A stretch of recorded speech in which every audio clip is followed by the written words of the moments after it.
Howdy, folks. Welcome to Adventures in Alberon, our 5th edition Dungeons & Dragons campaign. I'm Joe Treff, your Dungeon Master for the evening, and joining me, as always, are Matt, Miles, Ali, and Tina. Thanks for coming and checking out the campaign. We are in the 72nd session? 72nd session, I believe. Otherwise, all my notes are wrong, but 72nd session of this campaign.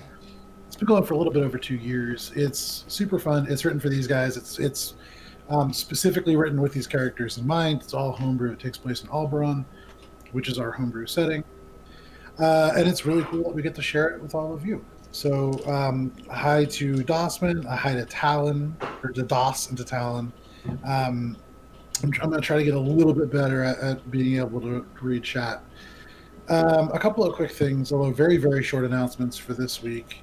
We have a lot of our stuff up on Instagram, which is a cool place that we can share a lot of the maps and the things that are kind of more visually based that don't come across on our little tiny web cameras that well.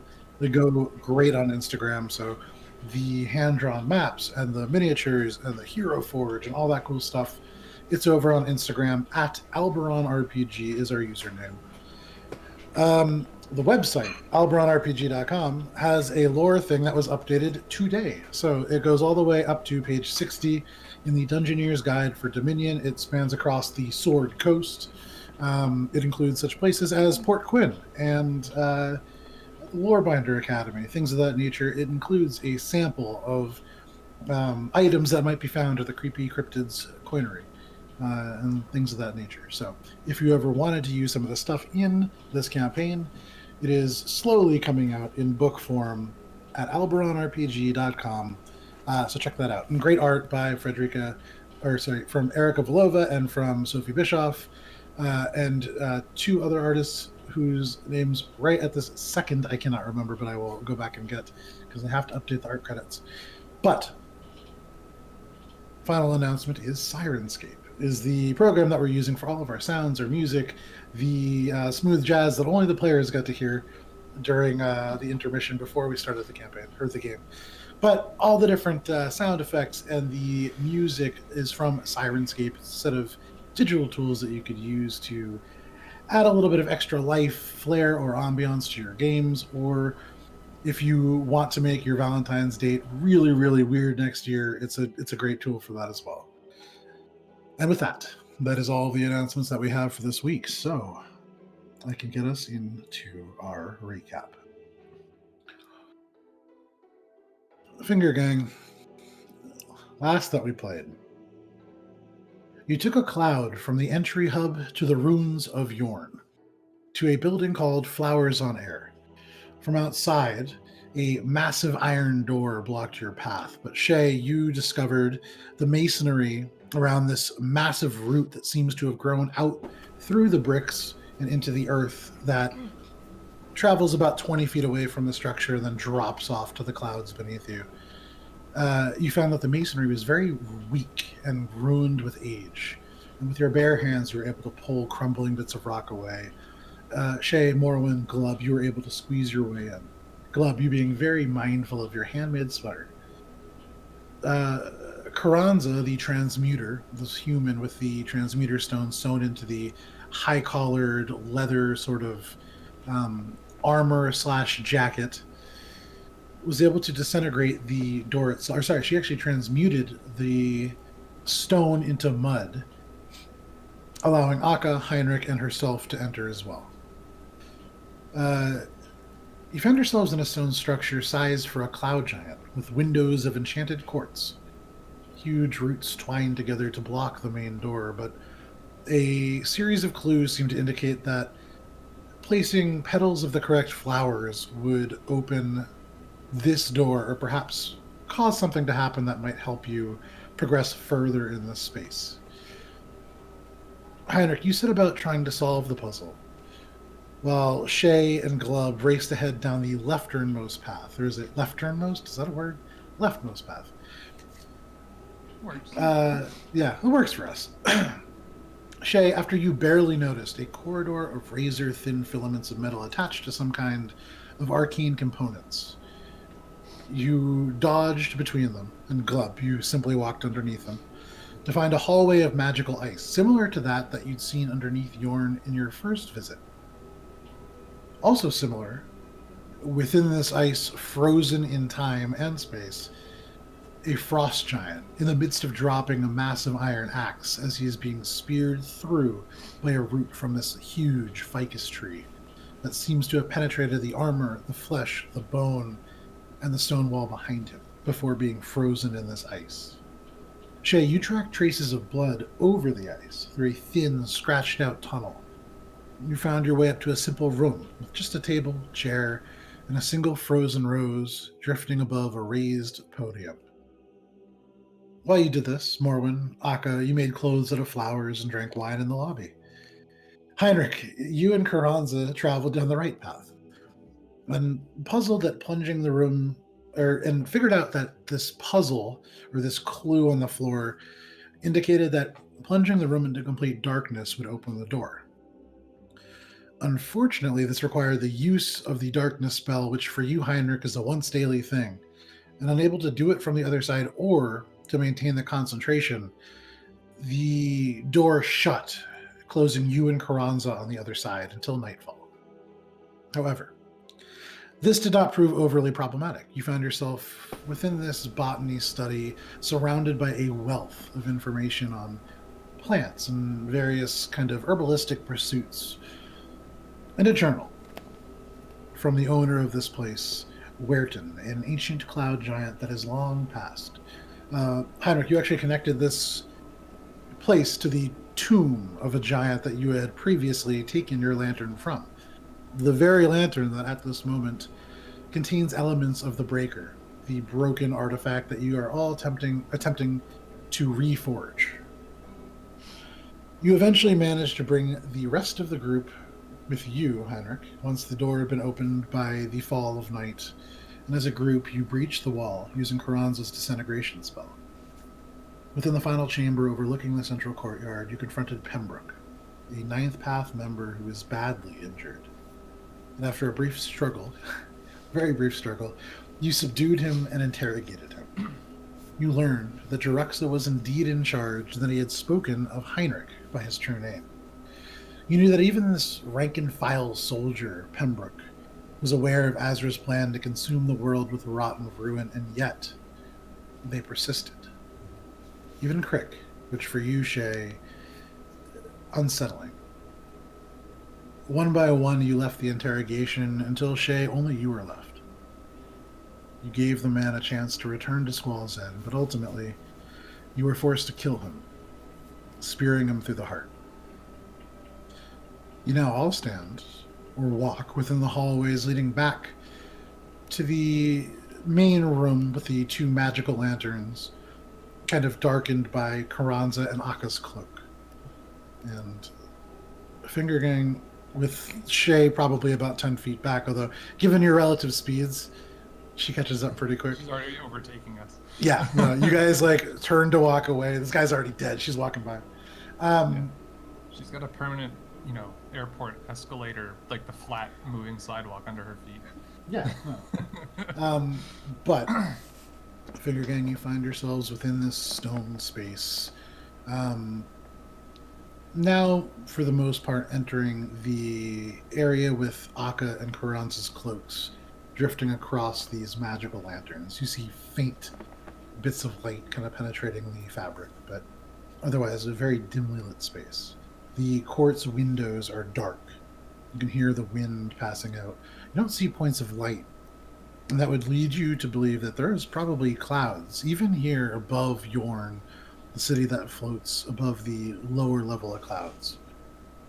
The wind is intense. It seems as if it's getting a little bit more stormy.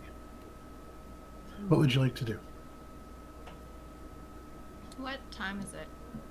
Is it like, has it been a full day? Like, are we sleepy? I don't remember the last time you guys are not quite getting like sleepy, but you feel the exhaustion of a full day.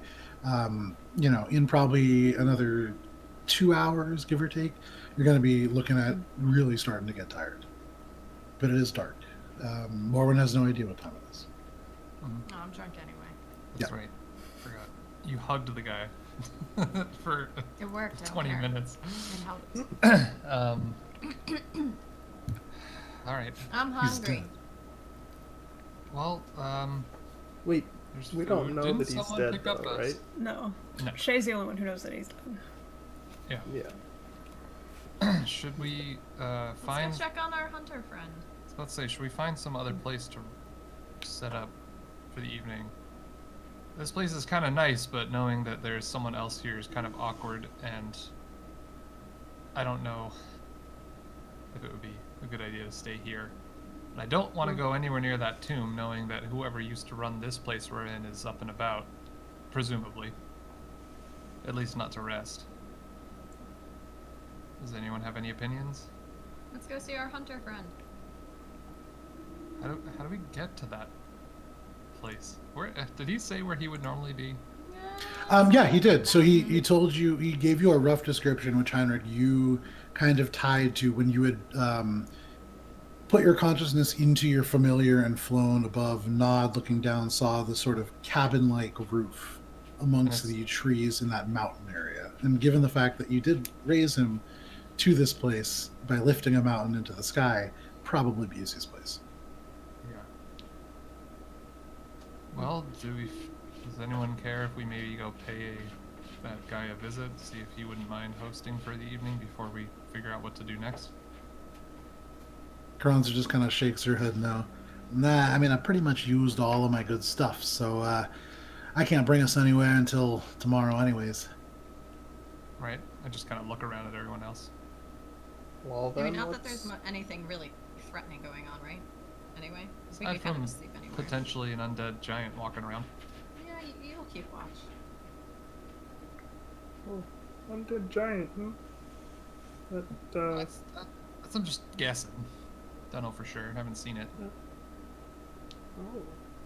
Well, hopefully we don't ever see it. Yeah, agreed. Although that's kind of where Carranza wants to go check out the loot, but we'll see. In the morning. You can see her eyes drift to the door, which is maybe like 45 feet away. And at this angle, you don't get a good look out. But you can see she looks a little concerned. And she turns back, and you can hear the wind pulling by the door. It's quite loud. And that's gusting. Well, shit. If we're Maybe going- here, I think if we're gonna get going, we should do it pretty soon, though, because if it starts raining up here, getting on one of those clouds with lightning coming down, Not To the house. or just, yeah. Feel awkward. I haven't had a roommate for a long time, so I don't really want to. You know, guy in the back. I mean, So yeah, let's get going. yeah, no, I guess. think that's a good idea. I would get out of here personally. This, I was kind of laughing at you, and my apologies for this during the day, but something's creepy about the tree. Yep. Don't want to awaken it. Got too close to opening that door before I read that journal about how he was, I don't know, trying to make it whatever the hell it was that he was trying to make it. Yeah. So let's go. I will sort of gesture and start walking towards the mud hole in the wall. Okay. She follows you. What about the rest of you? I'll follow. Okay. What about Akka and Glub? Yeah. Two of them not follow gonna as hang well. out there. Okay. You all Shae, make your way. Where's your friend? Is Friend? he okay? The one who hurt his leg. Oh, Is he not Yes. coming with us? no, he's not. Oh well. Is he gonna be okay? Yes, Glub, he will.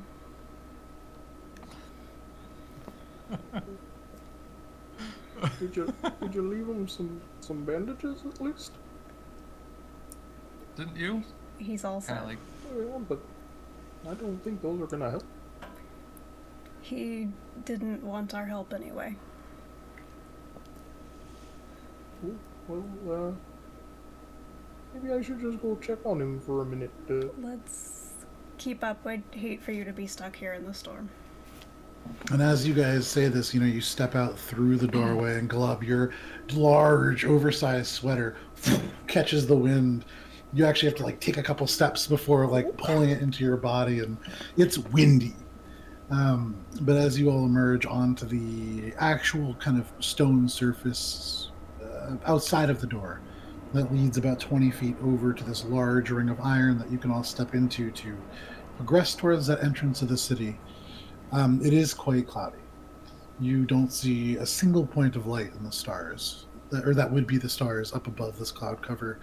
And it feels, you can kind of feel, and you especially more when the fur kind of standing up a little bit on end, it feels like a storm's coming in. You can feel a little bit of pressure in your sinuses up this high. The storms are brewing. As Morwen says this, the thunder goes off behind. It's here. Yeah, that's not really helping the creepy thing. Let's go. She just kind of walks forwards and steps onto the iron, within the iron ring. Cool. Yeah, Nod is away at this point, just Okay. as a point of fact. And then, so to my knowledge, is it easiest to cloud over to the part near the aperture and then walk back to the mountain? Assuming, because we met him over on that side. Is there a clear path on foot, basically, to it? To the mountain? No, you're right now. You're so getting on this ring, it'll transport you back to the main entrance. Then you just walk north. Due north will bring you to the mountain. Put some other stuff in perspective. The Tome of Orton will be fairly far off to the eastern side of that chunk of city, so you won't really pass it. You're going to pass down. Thinking about where you've been, you pass down an alleyway, or not an alley, a pretty broad avenue that goes between these two houses. You would remember they have these big runes on them on either side. You saw it from a distance. You didn't go and explore in that direction, but that's directly to the mountain. That's the part that you would walk all the times that you floated and gone over the mountain and then gone down. Okay. I would relay that and suggest it to the group. Karan's is already, this cloud lifts and... Oh, yeah. I mean, this is as we're going. Okay. This is as we're going, I'm assuming. So, as a group... Every time I talk, I don't stop. I can multitask. Yeah. So you guys up into this cloud. It absorbs, your knees kind of bend a little bit, but all of you having walked on this and taken this now multiple times, not quite as surprising. Karanza still wobbles a little bit. I would say Glub probably too. I think Glub's probably sitting. Glub's sitting. So Glub sits down in the thing, and Glub, for what it's worth, you try to shift around, and your butt adheres to this cloud. Yeah. But it floats over, Taking the in wind sights. still picking up. Not a lot of sights, a lot of gray. Glub, make a perception check if you're taking in the sights, though. Nothing like a good perception check. Depends on what you roll. Ooh. That's 29 or something. 29. Yeah. Hang on. So, from where you guys are floating, currently you're drifting on this cloud. It's heading east-southeast towards this entryway. In a brief period as the clouds by, there's a stretch that clears in front of you. You can see these huge steps that, in a weird way, seem familiar, as if you've been here before, although you never have. But there's something about this gateway with a broken lock on it, and even at this distance, you can see it's kind of bent and ajar. That feels very familiar to you. It leads to a set of stairs, large stairs, that go up to a main kind of avenue. That is the place that you guys have been and where you're currently heading towards. I would say, Glub, with that roll, as you approach your destination, you begin to lose altitude and drop slowly towards the marble ground. You see a hint of light off on the mountainside, kind of 3/4 of the way up. You can see a whole bunch of trees have shifted and slid down the mountain and kind of formed a clump. And above them, maybe 30 or 40 feet, there is a little bit of light that looks as if it's coming through a very dirty window. Probably the cabin. And you have a rough idea as to where that is. but you lose sight of it as you lower and the tall, giant buildings rise up. These buildings that very dark in the lack of moonlight. As you're getting close, there are times where all of a sudden, without even realizing it, there is a building like right next to you passing by. The whisper of the wind going through your ears just sort of changes its nature, and that's the only thing that really lets you know. But eventually, you guys all settle down. I don't think I have ears. Ah, Ear holes. your ear holes, your aural holes. If that makes you happier. It doesn't make me happier though, so I'm not going to say that. But you touch down without issue onto the ground. You settle onto this main stretch of avenue that goes from the entrance to this mountain to the north. You can see, those of you with dark vision, about 60 feet ahead, and even that very, very sort of monotonous gray tone.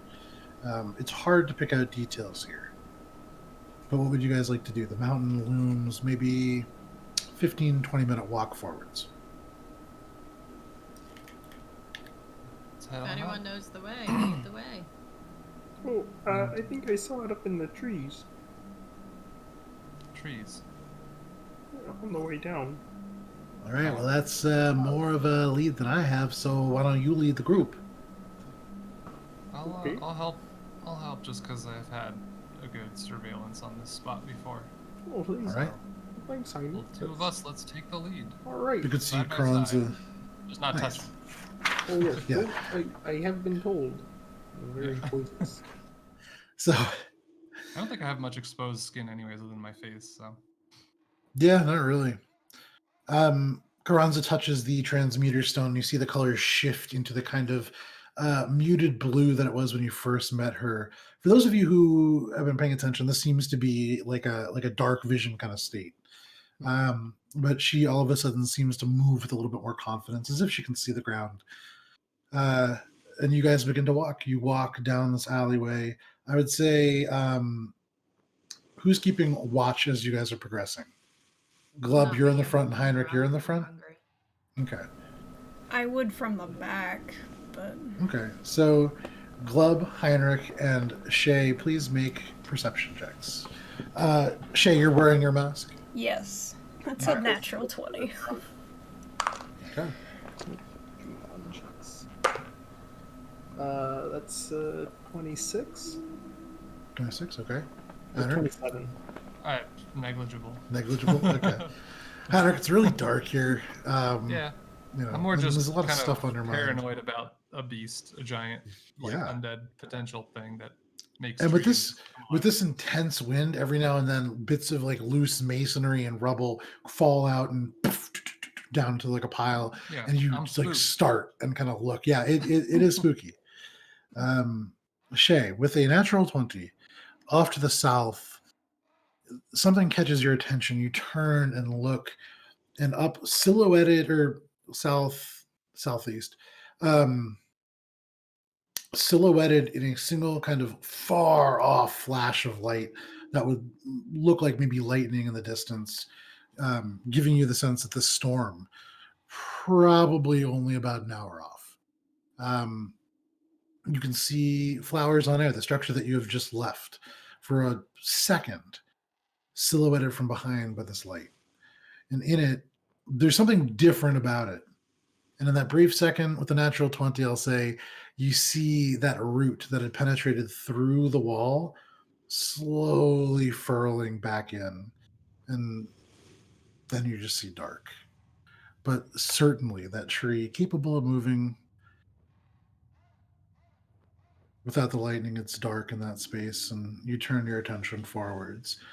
Glob, you see a variety of things as you pass. What languages do you speak? You speak giant, right? Oh, it's just Guntir.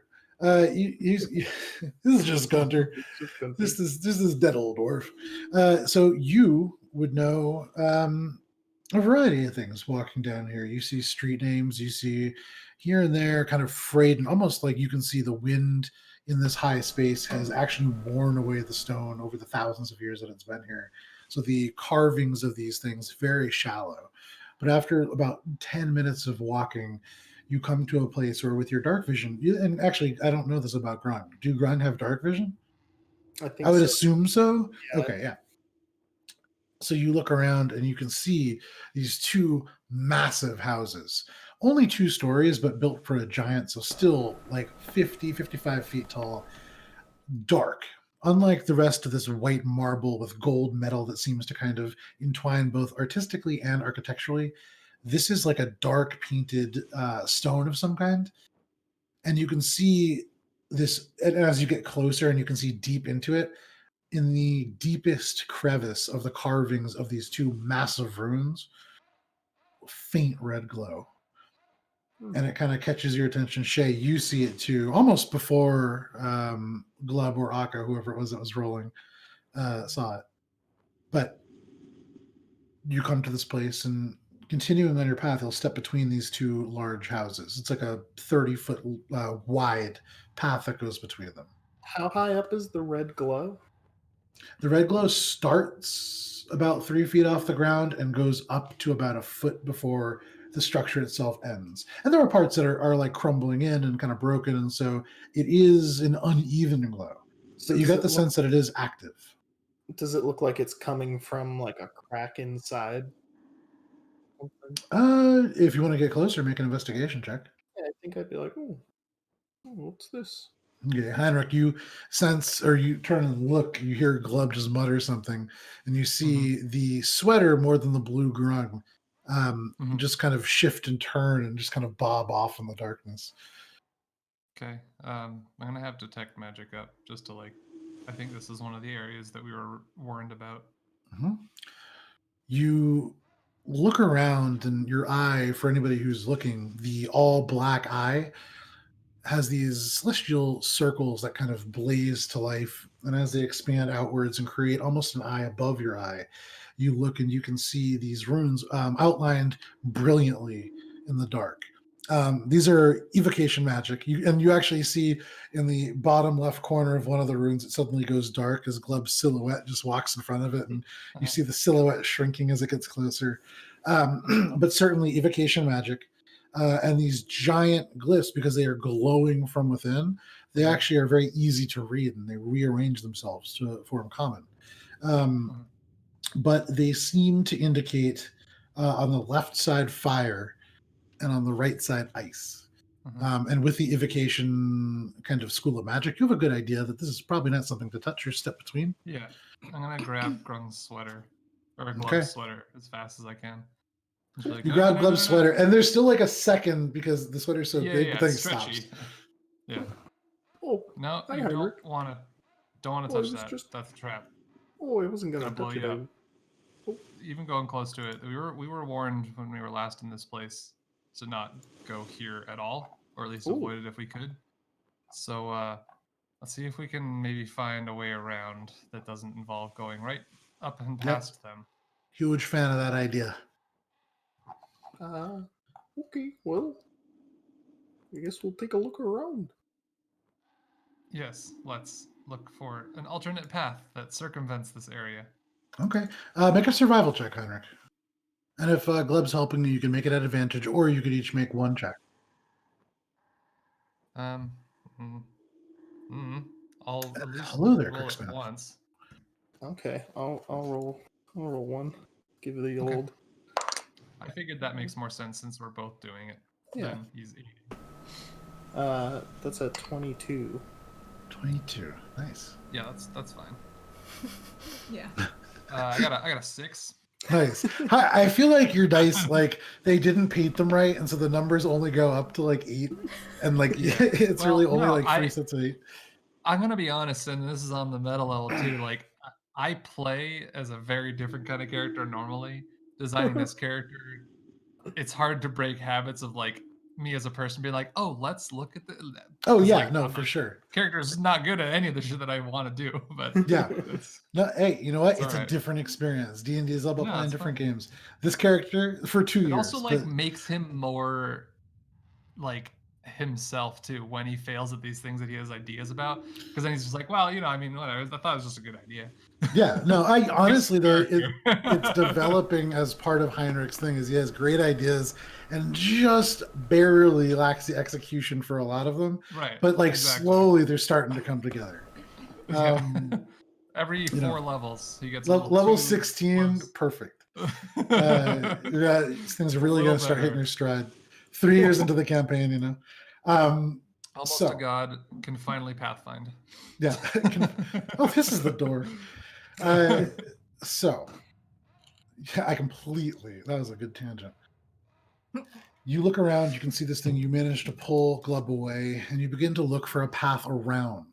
And without too much trouble, it's easy to kind of get lost in this this ruin. There's falling walls, and because of the giant nature of it, areas that seem like they are easily walkable could just as easily be a dead end caused by walls caving in. And so, finding dead ends, very easy to do. However, Glub, this little blue grung in a giant sweater, has this weird sense of direction. Every now and then he stops, and you see the head turn, these large black eyes blink, and then he just goes down a direction. There's no real rhyme or reason to it, and yet you find your way in about 10 more minutes to the base of this mountain.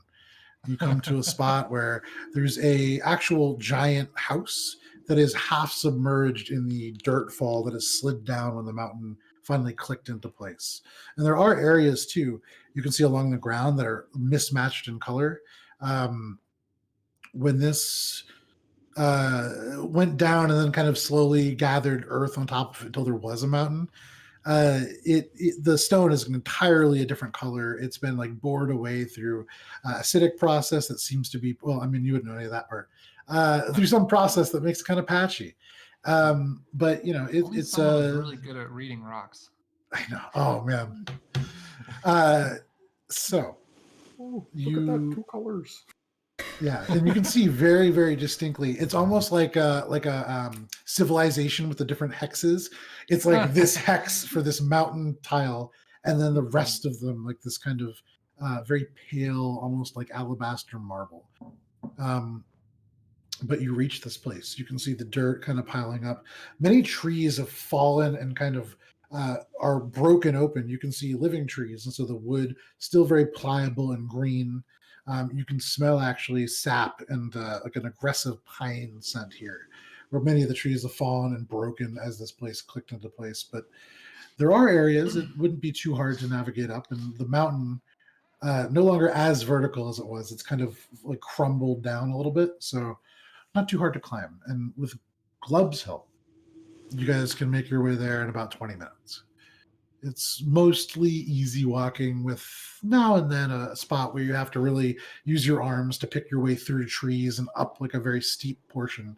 But especially with all of you kind of working at this together and taking it fairly easy, not too hard. Is there anything that you want to do along the way before you reach this log cabin? Alrighty. You guys make your way to this cabin.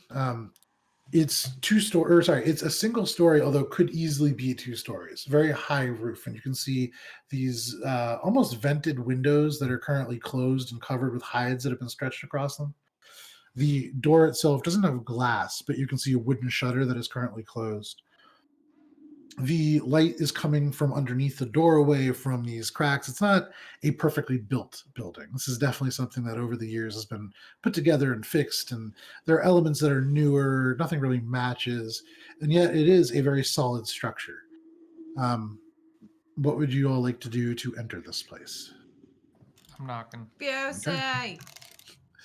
Oh, You knock. right. I was going to call him Gary, but right, it's just Busey. Yeah, you can call him whatever you want. Him as Gary. 1 second here. So you come to, you kind of hear within this space this little whoop, and your footsteps. A chair get pushed away. Oh, pardon me. And the door suddenly just opens. No locking mechanisms of any kind. As it does, you see Busey, the human with the sort of not wearing the full garb that you'd seen him in previously. It's like a very simple kind of cloth tunic, some pants, and you can see what look like still kind of boots, but much softer and more pliable. If they kind of resembled anything in our world, it would be like Uggs almost, but clearly handmade and not quite so Uggy. But he looks up and down at all of you. Oh, you came to visit. Thanks for taking me up on my offer. Come on in. It looks like it's kind of getting messy out there. And he sort of steps aside. Don't look good outside. Yeah, he gestures for you all to enter. And it's much warmer. Some smoke comes out by you. Do you all enter? Okay.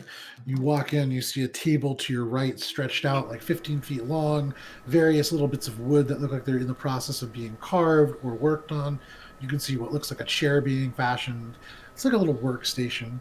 Directly behind that, there's a set of stairs that is there's a makeshift wooden ladder that goes around it that's been turned on its side.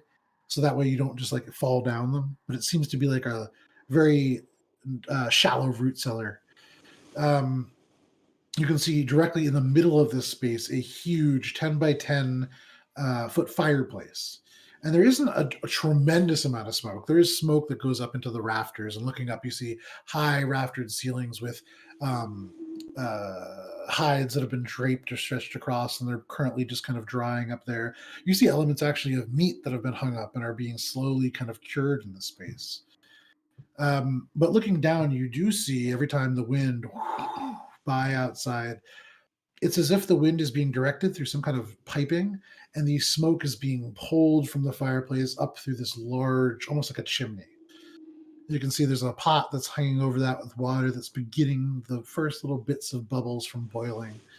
There's a bed behind that, and just actually there's a bookcase near that bed, clearly handmade, very, very sparse. But Busey welcomes you all to his house. He shuts the door behind him. Oh, you guys made it just in time. It's getting quite bad out there. I'm thinking it's going to be quite a storm tonight. I actually don't mind the company, to be honest. Yeah, are you okay there? Nah, I'm drunk. Do you have anything to eat? Give me about 40 minutes. We'll have something perfect for you. Caught today. Okay, do you have anything to drink while I wait? I'm guessing you're probably not interested in wine. So yeah, water. We can do water. And he goes over into the back, pops the top off a barrel, scoops up it's a handmade wooden cup, and scoops up some water, walks back and hands it to you, his hand all wet, the cup all wet. Nah, it's okay, and I'm gonna crack open another bottle. Are you sure about that? It seems like the water might be a good idea. It's not really my business, actually, so, do what you want to do. Go ahead, drink it. Yeah, if it's such a good idea. Yeah, it's fine. Okay, and you just drink some of the water. I'm just going to take a very small swig of the black labeled bourbon. Make a constitution. This is just for show. This is just for show. But yeah. What? Make the save. No, you're fine. You're fine. If it's just a little sip for show, you basically just let it grace your lips so that the flavor is there more than anything. But you hold the bottle for a second. Make a performance check. Okay. That's a dirty 20. Dirty 20. Okay. Morwen, you reject this water and tell him to drink it. He kind of just says, "Oh, okay," and he just starts to drink it. You make a big show. You open your bag and reach in. You all hear just kind of the sounds of glass clinking together, a whole bunch of small metal things all just sliding over each other. And then Morwen yanks out a bottle, just pulls out the cork and holds it up to her mouth. You see a little tiny bit of the liquid kind of just dripping down. Certainly drinking it. You can see the fur just moving with each large chug. Busey is just going, oh. Are you all? Myself, ain't no one telling me what I'm gonna do. Are you all just gonna let her do that, or wandering around up here in Yorn? Probably not a great idea. It's kind of a fall. Softer if we were able to. Oh, Learned that okay. once in a while ago.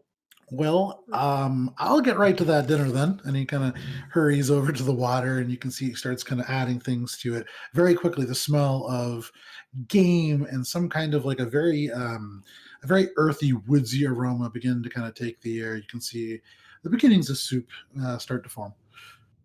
But Busey returns to all of you, unless there's anything that you guys want to do while he's kind of attending to that. Yeah, I want to pull Shae aside over to where the table area is. Okay. If you, I can actually. If you're okay there, Shae. I don't know if you join me for a sec.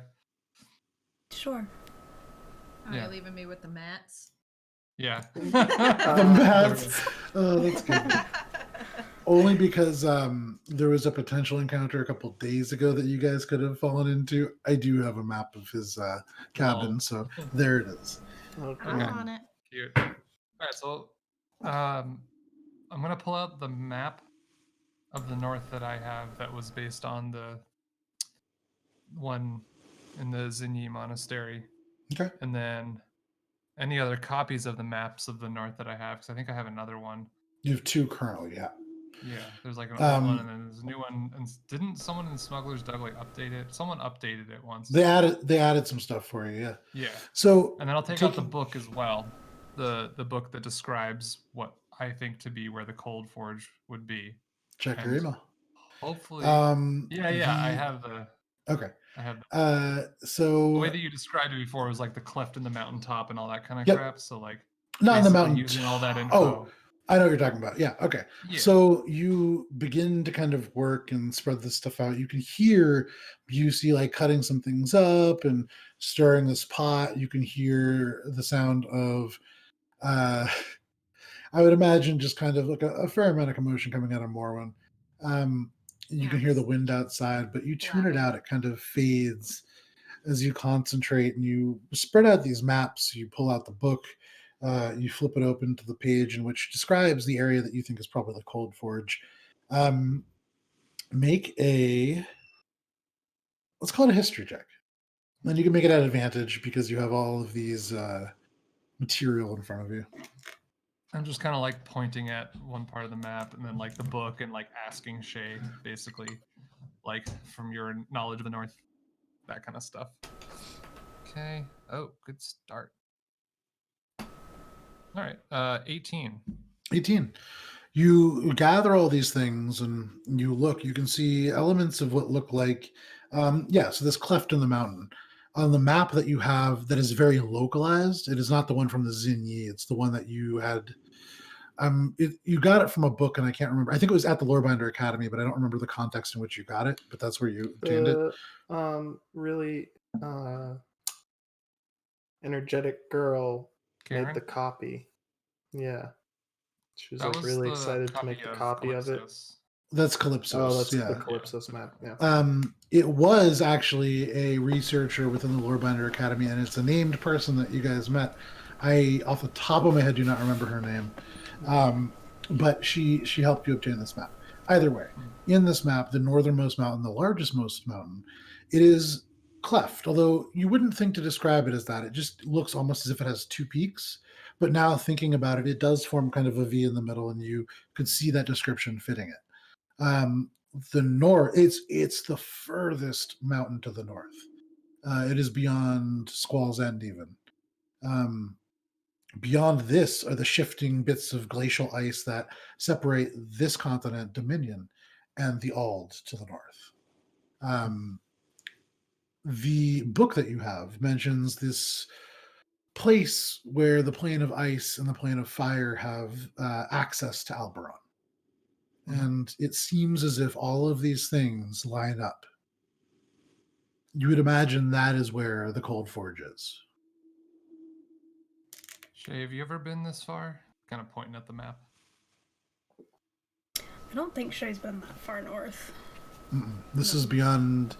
And interestingly, it's not like many people beyond a few of the mystics really travel further north than Squall's End. Mm-hmm. There's up on the thumb, Alhum Fazari. I can't remember the exact name for it, but that kind of like dragon roost structure. Mm-hmm. Monks go up there to visit, and that's technically further north. But beyond that, not a whole lot.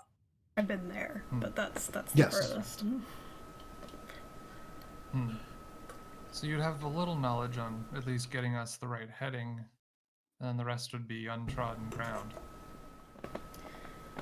We I guess could that's kind of... inquire at Squall's End and see if any of the mystics remaining would know of a way, but That might be wise. But that's backtracking, isn't it?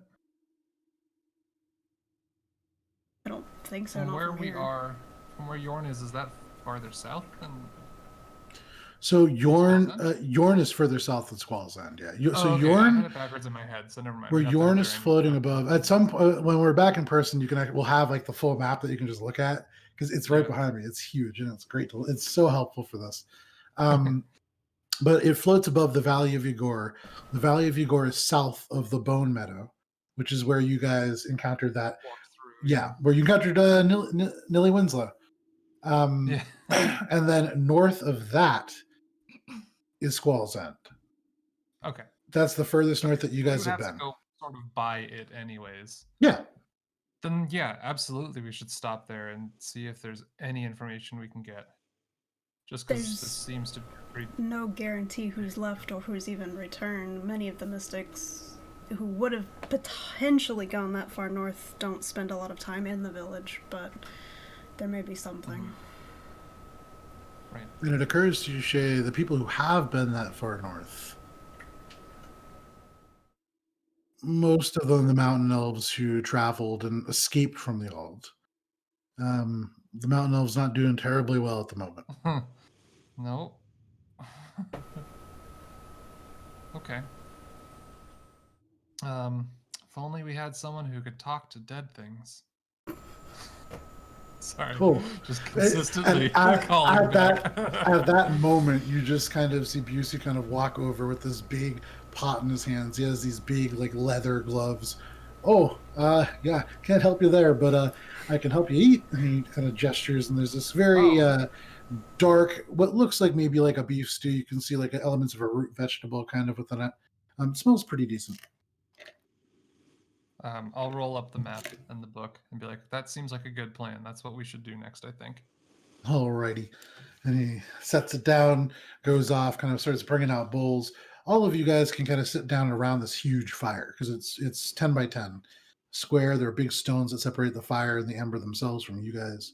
And now sitting around, and Akka especially would notice, there has been this like pipe that seems to have been built in to capture wind going through and then push and pull the smoke up and then out the chimney. And that's what allows for this large open fire in this enclosed space. But you eat unless you choose not to. Morwen, it definitely helps. Takes a little bit of the edge off the day drinking that you did. Akka, you only had like a drink over the course of that time, and so you feel a little tired, but not much else. Okay. Over the course of this time, you hear the wind pick up a little bit. You can hear the weather beginning to just get a little bit louder, and off in the distance you can hear now and then thunder.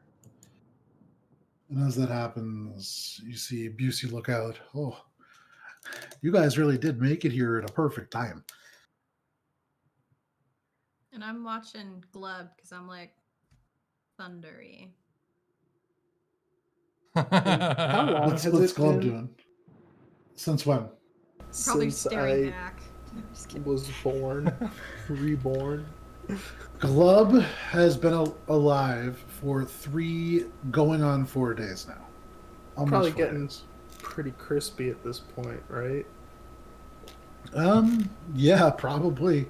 Yeah, I think I'm like sitting in that big room with the fire and the big sweater on. I'm just like, oh. What's Yeah, the matter, wrinkles Glub? seem to be deepening a little bit. You scared of thunder? I was actually I think I'll get some fresh air for a minute Oh. or 4 hours. Don't blow away. Oh. Interesting. Okay. Yeah. Why don't you go Maybe do I'll- that? You might want to hang yourself on a branch just to make sure you're rooted. You know what I mean? Oh, that's a good joke. Thanks. Okay. Someone let the frog out. I'm gonna like go out to the door as I'm trying to take the sweater off. So you watch, it's like this little kid trying to take the sweater off as he goes over towards the door. There's a part where he's like pulling it over, just and Like, falls bump down. into the- Has to like bump pull into it the off door and or then get something. back up. Yeah, you boom into the door. You pull the door open. Little bit of water kind of already falling, just the beginnings of rain. As it hits your skin, it feels quite good. You step out, shutting the door behind you. The wind kind of picks up a little bit, and you feel tiny. It's almost like it's almost frustrating because it's just mist right now. But it does feel a little bit better. Definitely better than being inside. Is there a So you- window? No. That I can be, like, staring at him at? Like, through, Glass just, like- glass is there's a lot of glass up here in Yorn. This was not part of Yorn. This is just some guy's cabin that you guys brought here. So he cannot make glass, and so there's not a lot of it in here. All right, I'm gonna watch out Morwen, like, you- through a crack in the door for a little bit, just like. So going up to the door, there is this kind of wooden shutter that you had seen kind of closed from the outside. On it. So you can kind of and then look out. You see lightning, and in that brief bit of light, you can see the blue skin of Glub. He's just kind of like sitting there, maybe like 5 feet away from the door. I imagine I'm just kind of doing one of these. Just kind of like. Really? I don't. I picture him just standing there, just like for hours. I just Like, picture him is with he- like is he his okay? hands Is he down still by alive? his sides, just kind of like Yeah. feet outstretched. Yeah. Like he's like sitting on the beach or something. So Morwen, as you open this thing and you look out the window, you see him all of a sudden just stretch his arms out, and as he does, suddenly it just begins to pour. It's as if he's called the rain himself. Thunder rolls behind. Glub, for your point, your skin feels like it's rejuvenating. It feels as if it's drinking deep from this rain. It feels pretty good. It's not the swamp, but it's definitely not bad.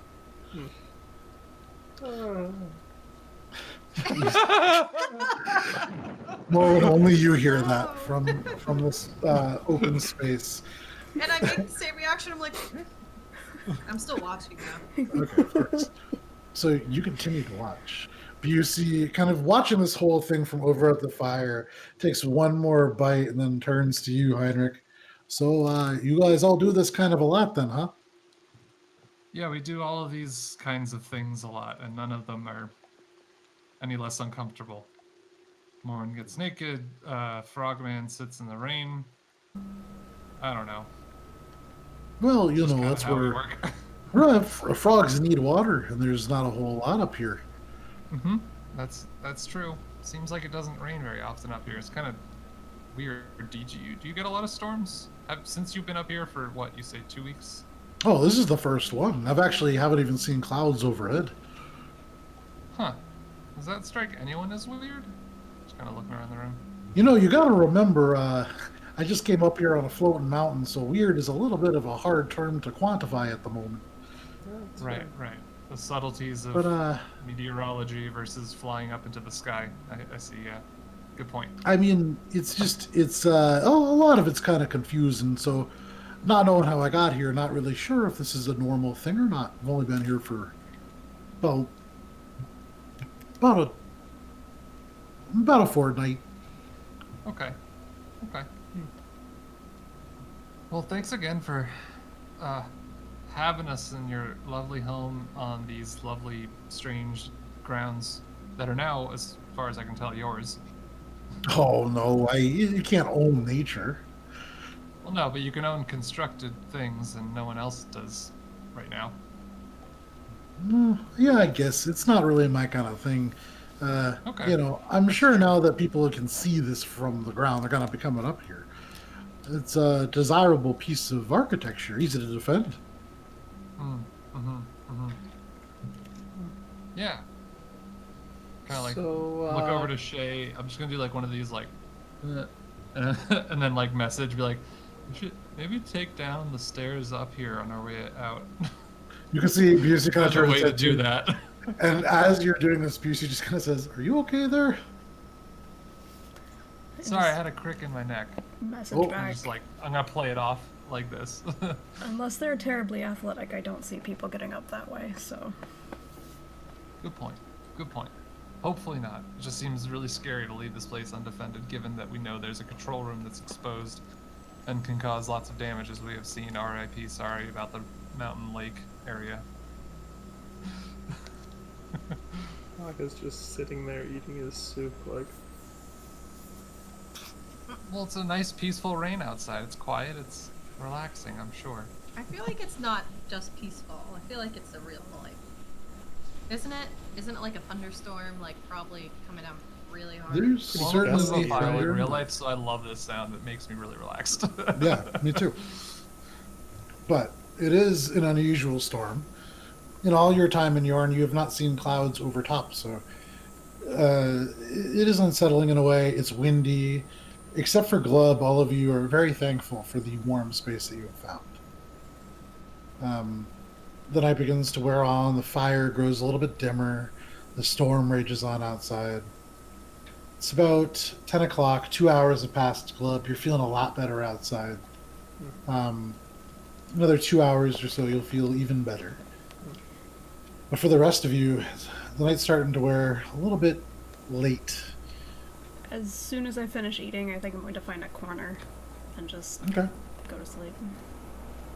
Shae, there are like these rafters overhead, and they're fairly broad beamed. Solid. Up in the Yeah. rafters. So, Shae, you kind of Check look all the around. Weird things that our group does. Shae, as you're walking around, kind of looking for a place to sleep, Busey kind of sees you and he says, "Oh, I have some," and you just kind of put one foot on a corner, jump up to the side of the wall, boost yourself up to the side of the fireplace before leaping about 10 feet across and landing like Batman pose on a rafter. You kind of turn, and for everybody below you, disappear before, you just see like a single leg swing over the side of it. Very athletic is Shae. Busey just kind of turns and says, "Yeah, I guess I'll just stop asking. But for the rest of you, if you need, I have a lot of extra hides and things of that nature. No real bedrolls or beds. Sorry about that, but I could make you a nice little pile to sleep on." Oh, I'd love a little pile.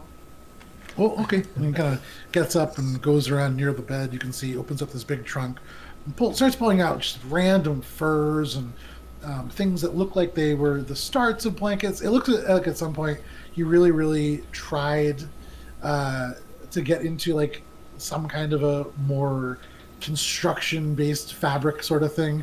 Like this might be knitting. It's more of like a tangle. And so, but he gives it to you, and it's just this big pile of furs. You can lay it down wherever you wish. Yeah, I'll go like towards the fire and make a little nest and set up my little poster. Okay. And the opposite, like not next to the fire so it doesn't catch fire. Of course. You put it on the opposite side of you, and you can see Busey again. Look at this. His eyebrows go up, but he says nothing about it. I'm just gonna make some biscuits and curl up and go to bed.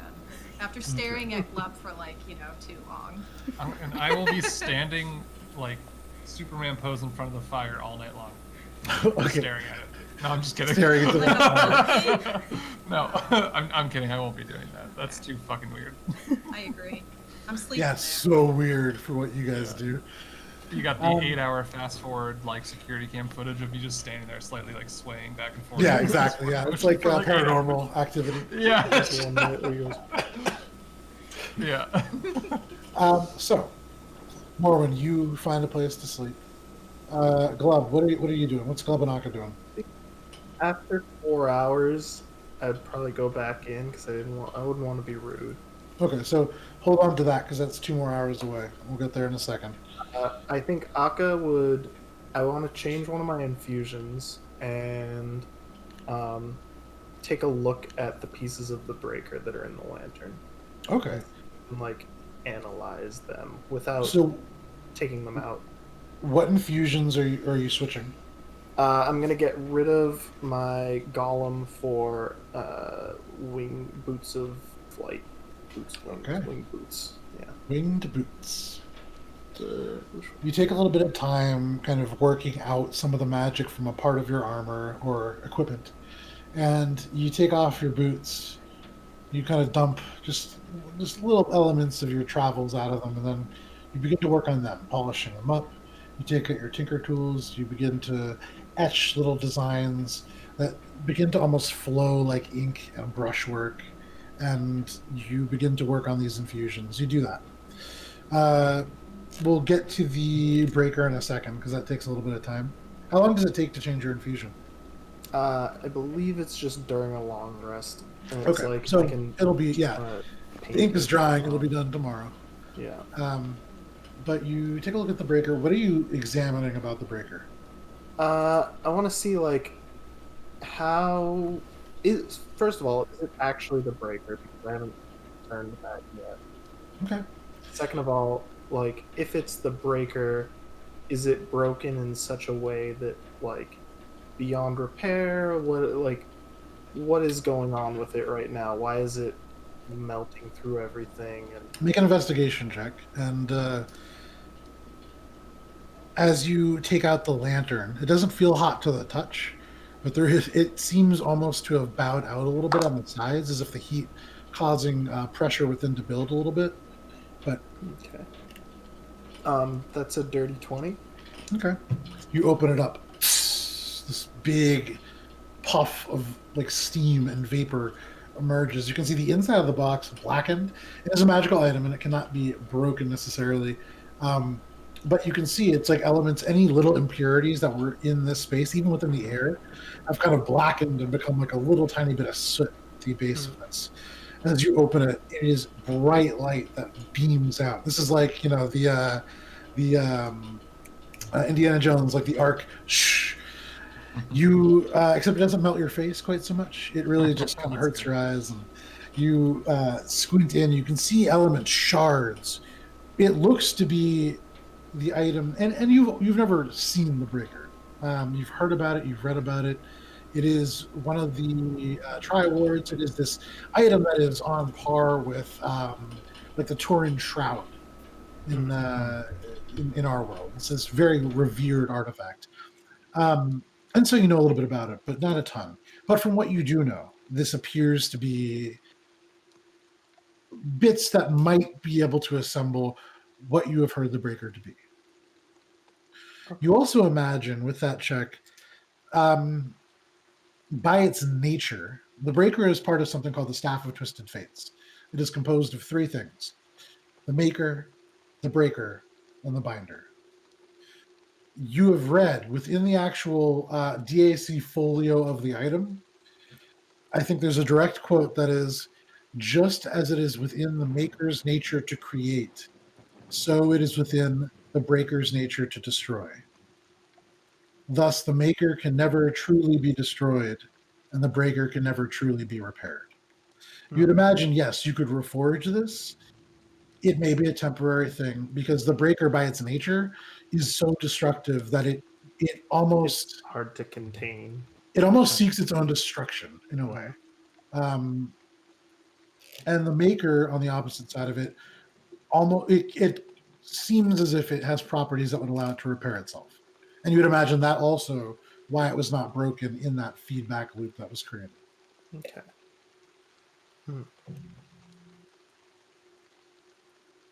So would it still potentially have as much power broken as it would reforged? Make an Arcana check. Like, maybe we don't even need to reforge it. Okay, that's dirty 30? Whoa. Damn. Filthy, fucking disgusting ass 30. You Fucking disgusting. fuck that. Fuck. Sorry. So, Get him out. Get him It's out. past bedtime, right? Yeah, it's past bedtime. So it's all about. It depends on the time zone. Apparently, Yeah. a lot of people are just in England. So Oi. They fuck a lot too. It's fine. that's fair. So everybody's allowed to swear. It's not like we're not allowed to swear. Everyone's got one. I just don't do it very much. Filthy 30. You wait, why do you even? There's no natural 30. It's a 20-sided dice. You don't even need to say that. No, but it but is dirty absolutely 30. filthy. Like, Yeah. Fair enough. it's a dirty 30. It's disgusting 30. Any Obscene. other item you would imagine?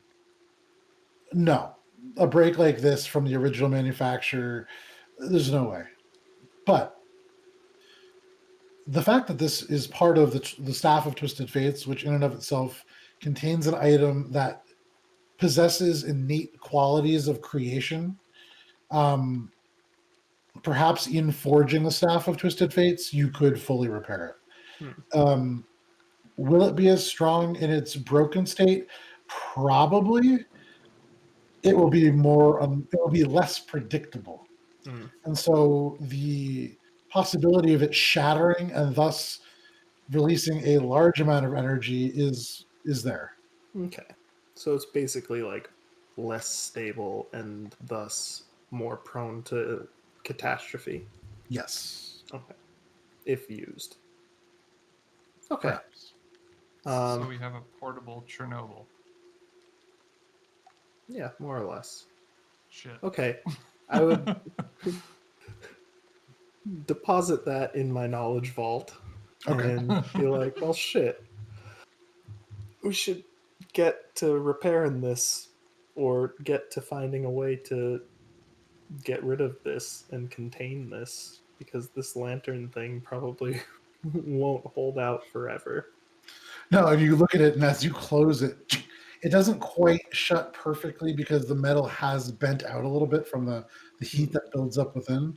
So no, certainly won't contain it forever. Probably have a couple days. Okay. I guess I would, noticing that now, I'd be like, ooh, how long is this thing gonna last? Like, and I would try to spend some time Okay. figuring out, like, With that filthy 30, it kind of leaks over into your estimation, and you would imagine it's probably going to be about 2 more days after your long rest is complete. okay, I would probably go over to Shae and Heinrich and be like, so we've probably got about 2 days Shae until and that Heinrich. lantern. I'm still Yeah. standing around. She's up above you. Oh, yeah, so I'd go over to Heinrich and be like, Hmm. so we've probably got like 2 days before the lantern can't contain it anymore. What's your next plan? Tomorrow, Squall's End, to get information on any help getting towards this area in the north that I think the Cold Forge is, and Well- then heading straight out.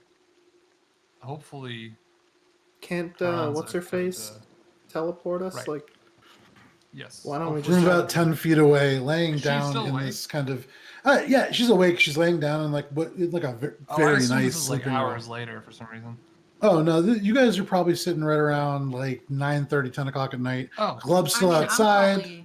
I would wave Morwen's Kron's over passed for this out. discussion then. I'm snoring. Okay, Karan's Yeah. curls out of the sleeping role and comes over. Yeah, I was gonna say, I can bring you guys to Squall's End, right? The Zinnia lady, she's got to have something from there, so Yeah, shouldn't it's be gonna too be an bad. easy one. Easier than here for sure. Yeah. So tomorrow we get to Squall's End, get info on heading further north, and then head as fast as we can. I don't know how long it's gonna be. I don't think Shae has been that far. I've never been that far. It's anyone's guess. But you I say mean, we there's have only nothing 2 out there, days? so I Yeah, think that's. except- Aka seemed to think we only got like 2 days until, Right. but we could put it in something else, right, Aka? Like, What I was gonna say is I got another one of those, and there are plenty of them around Colteron. We could gather a few and extend our. yeah, I'm just saying this isn't like a long-term solution. No, and hopefully it won't need to Transferring be. it into lantern after lantern until Right, it's the best we got though. Unless you have any other ideas, you seem pretty handy with items. I can fix the lantern. It's not like a big deal in terms of like getting. I'm a transmuter. I mean, making something just back the way it was not impossible to do. In fact, it's quite easy. Sure. I can't do it just this moment. Oh no, you know what? Hey, yeah, 1 second. And she she touches the stone, holds out a hand. You can see the stone ripples a little bit with this yellowish kind of energy, and the metal right back into its original shape. Oh, Yeah, that no, solves that it's problem not then. easy enough. Just don't forget about it, because then it's going Yeah, to burn through you. And right. So anyways, I've used all my best spells, and that's all. we're I going just to wanted be, to make sure you were okay with bringing us to Squall's End tomorrow. I didn't mean to keep you up. as long as we're not really leaving like the north or the Sword Coast. Sorry, not the Sword Coast. That's Dungeons and Dragons. What? The Sunward This is Coast. Dungeons and Dragons. This is Adventures in Alberon. The Sunward Coast, then yeah, I'm pretty much finding those two regions, going out towards like the Meadowlands and stuff like that. It's a little farther from my interest that I'm trying to get. But Squall's End, that's up in the mountains. That's no problem. Yep. North is where we're staying, and further north is where we're heading. How So- far from Squall's End, roughly, would it be to get to where on the map we're going? Could I triangulate? Is it even an accurate map, or is it just like here are like waypoints? The one that you got, you guys have a lot of maps now. Curse me in my maps. I'd use the the one- old one and the new one just to see like if there's a difference too. So interestingly, the old one is a little bit more accurate. It's not necessarily more accurate in terms of the exact geological formation, but it was clearly carried out with greater detail. The one that you got from the Lorebinder Academy, definitely more artistic. It's drawn from this kind of angle, and so it's not like spot down, and it's harder to guess the distances between things because there's no scale. But using both of them, using the book, and just kind of knowing the geography a little bit, it's probably about a day and a half, 2 days mundane travel by foot. Oh, Thinking about it's not far, but there's really very little reason to go out there, and it is quite cold. Pretty bitterly cold. right. Relayed. Okay. All right, well, I guess that's the best option we have. Seems so. All right. Well, I'll see you guys tomorrow. And she kind of returns to her sleeping bag. Mhm. You can see Busey is just kind of poking at the fire, but he yawns, and eventually he too makes his way over to bed. Akka, you Good. Probably finding go to sleep? bed after. Yeah. Okay. Heinrich, the fire begins to die down. It gets dark enough so that you can't really see Shae's leg anymore. Morwen has kind of stopped moving around in her sleep and seems to have found a very restful slumber. And it's a little unnerving because in the flickering bit of the dying fire, you see Guntir's eyes like glaring back through the paper. And you kind of turn your head. Glub has not quite come in yet. He's about to, but it's I was getting. about to say I would go lift the latch and check on him. Okay, you go out there. You can see this is a very happy-looking Glub. His skin looks like more pronounced and puffed out. The wrinkles are a little bit less like a prune, Like a shriveled more like an raisin. old grape. Yeah, not even like raisin status anymore. But he seems to be doing a little bit better. You kind of shut the latch, but in this moment, everybody else seems to be asleep. And while you are alone within the space, is there anything that you want to do before Glub gets back? Yeah, I'll take this time to ask the book. Okay. First question is the entrance to the Cold Forge guarded by those who would keep to seek us out? Is the entrance to the Cold Forge guarded by who? Basically, people who would want to keep us out. Any Okay, potential I got fight you. that's gonna- You transcribe this into your book. The faded pages kind of absorbing the ink, and as it reemerges, it reads, "No, but it is guarded by those who would keep anyone out." Okay. Next question. What exactly is it that guards the entrance to the Cold Forge? These characters disappear. The message that comes back is a little bit longer. Mm-hmm. There are creatures from within the Cold Forge that hail from the plane of elemental fire and the plane of elemental ice, having breached the wound left to smolder deep within the structure. There are other creatures that wander the wastes between, creatures cast out by their brethren to the northwest in the halls of ire. Okay. And the last question is, do we have means to enter the Cold Forge in our collective inventories? I can't think of a better word, but like, do we currently possess any keys that would be required to enter the Cold Forge? The text disappears and you don't receive a direct response, but the response that you do receive is there is no door that opens for only one key. It'd be funny if it was sassy, just like, I don't know, do you? It's fucking Friday, man. I'm trying to relax. Yeah, you woke me up for this. Yeah. All right. Why don't you ever ask how I'm doing? Trying to watch I WandaVision. think I did. You did one time, yes, you did. Yeah. And the answer was like, I am and am not doing at all times, or something very like, very esoteric, not esoteric. Whatever. Anyways, okay, cool. 3 questions. Good. That's good. I just wanted to know if we were in for a lot of or a big, and it seems like yes, fights. Sure. And then keys in. So probably. Outside, it's quite windy, rainy. You feel significantly better, like your vitality has returned. It's almost like in the dry state that you were in before, you couldn't even think clearly. It's like your thoughts were clouded, and something about this rain and this wind, it brings clarity. Off in the distance, you can see elements of light flashing in the clouds. Here and there, bits of brighter light. And then you hear thunder just kind of roll deep in the sky. And there's something very familiar about it. While you're out here and just kind of by yourself, is there anything that you're doing aside from just absorbing the moisture in the air?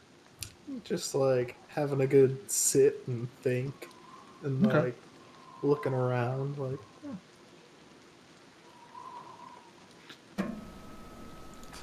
Cool. Is okay. Make a perception check.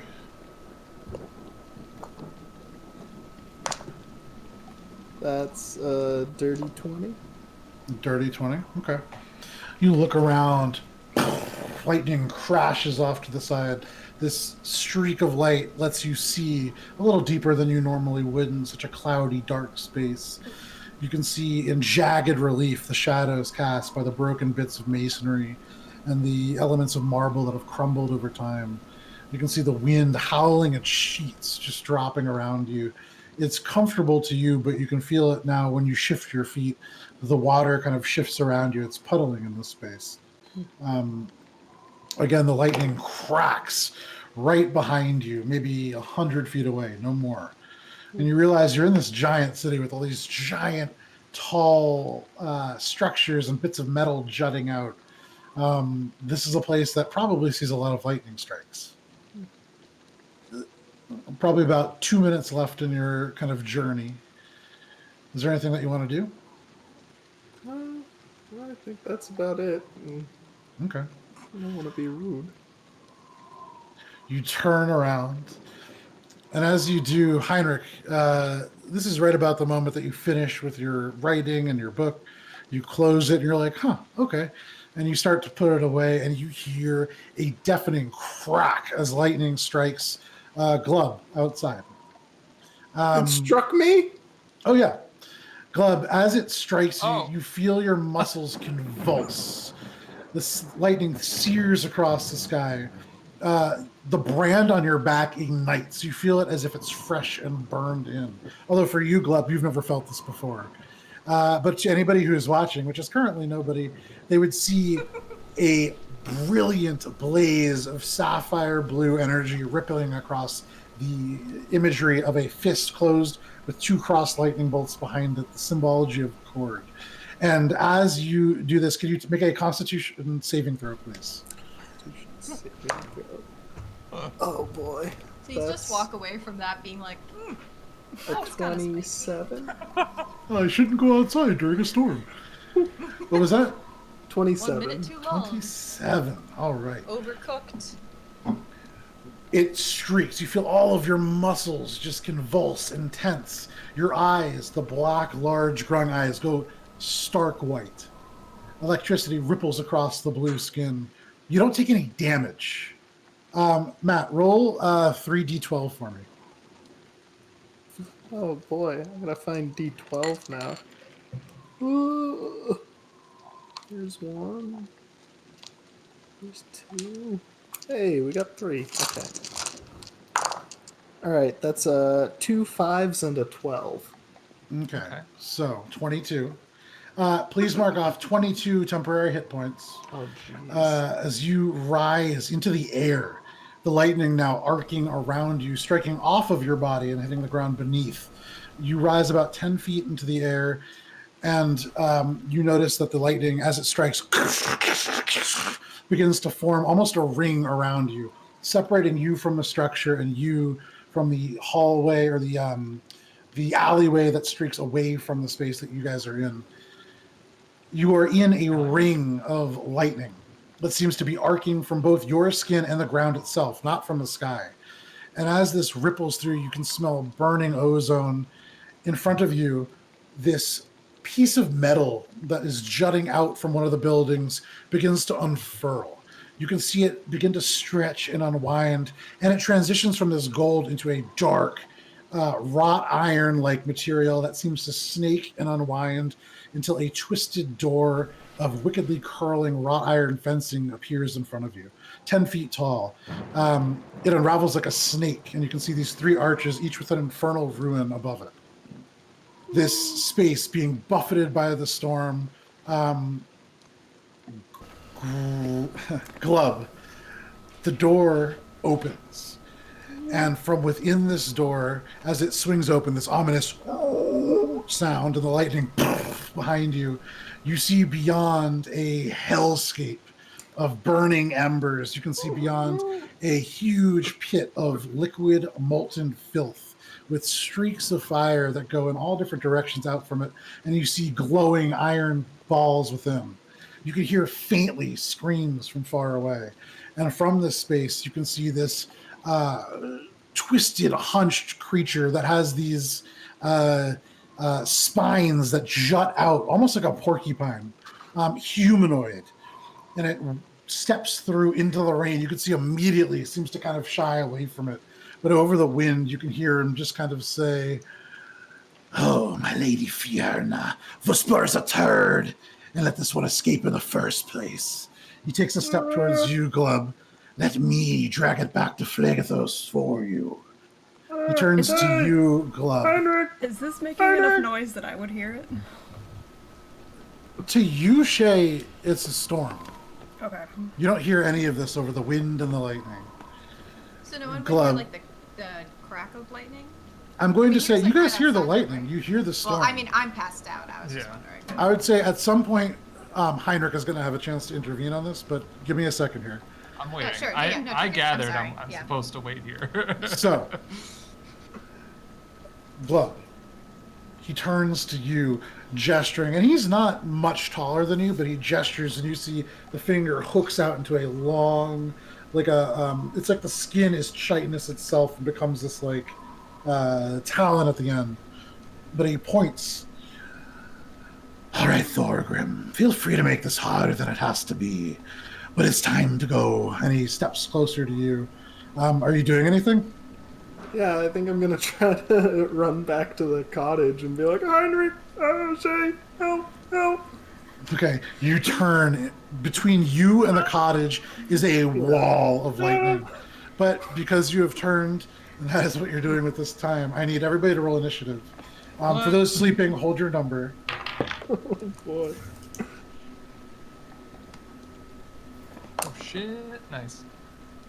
This is good. This is a good number. I hope so.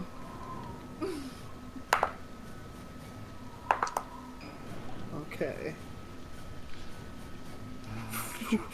Bookmarks. Okay. Glub, what is your initiative? That was an 11. An 11. Okay. It's a little less Classic howling Glub. wind, a little bit less heavy rain.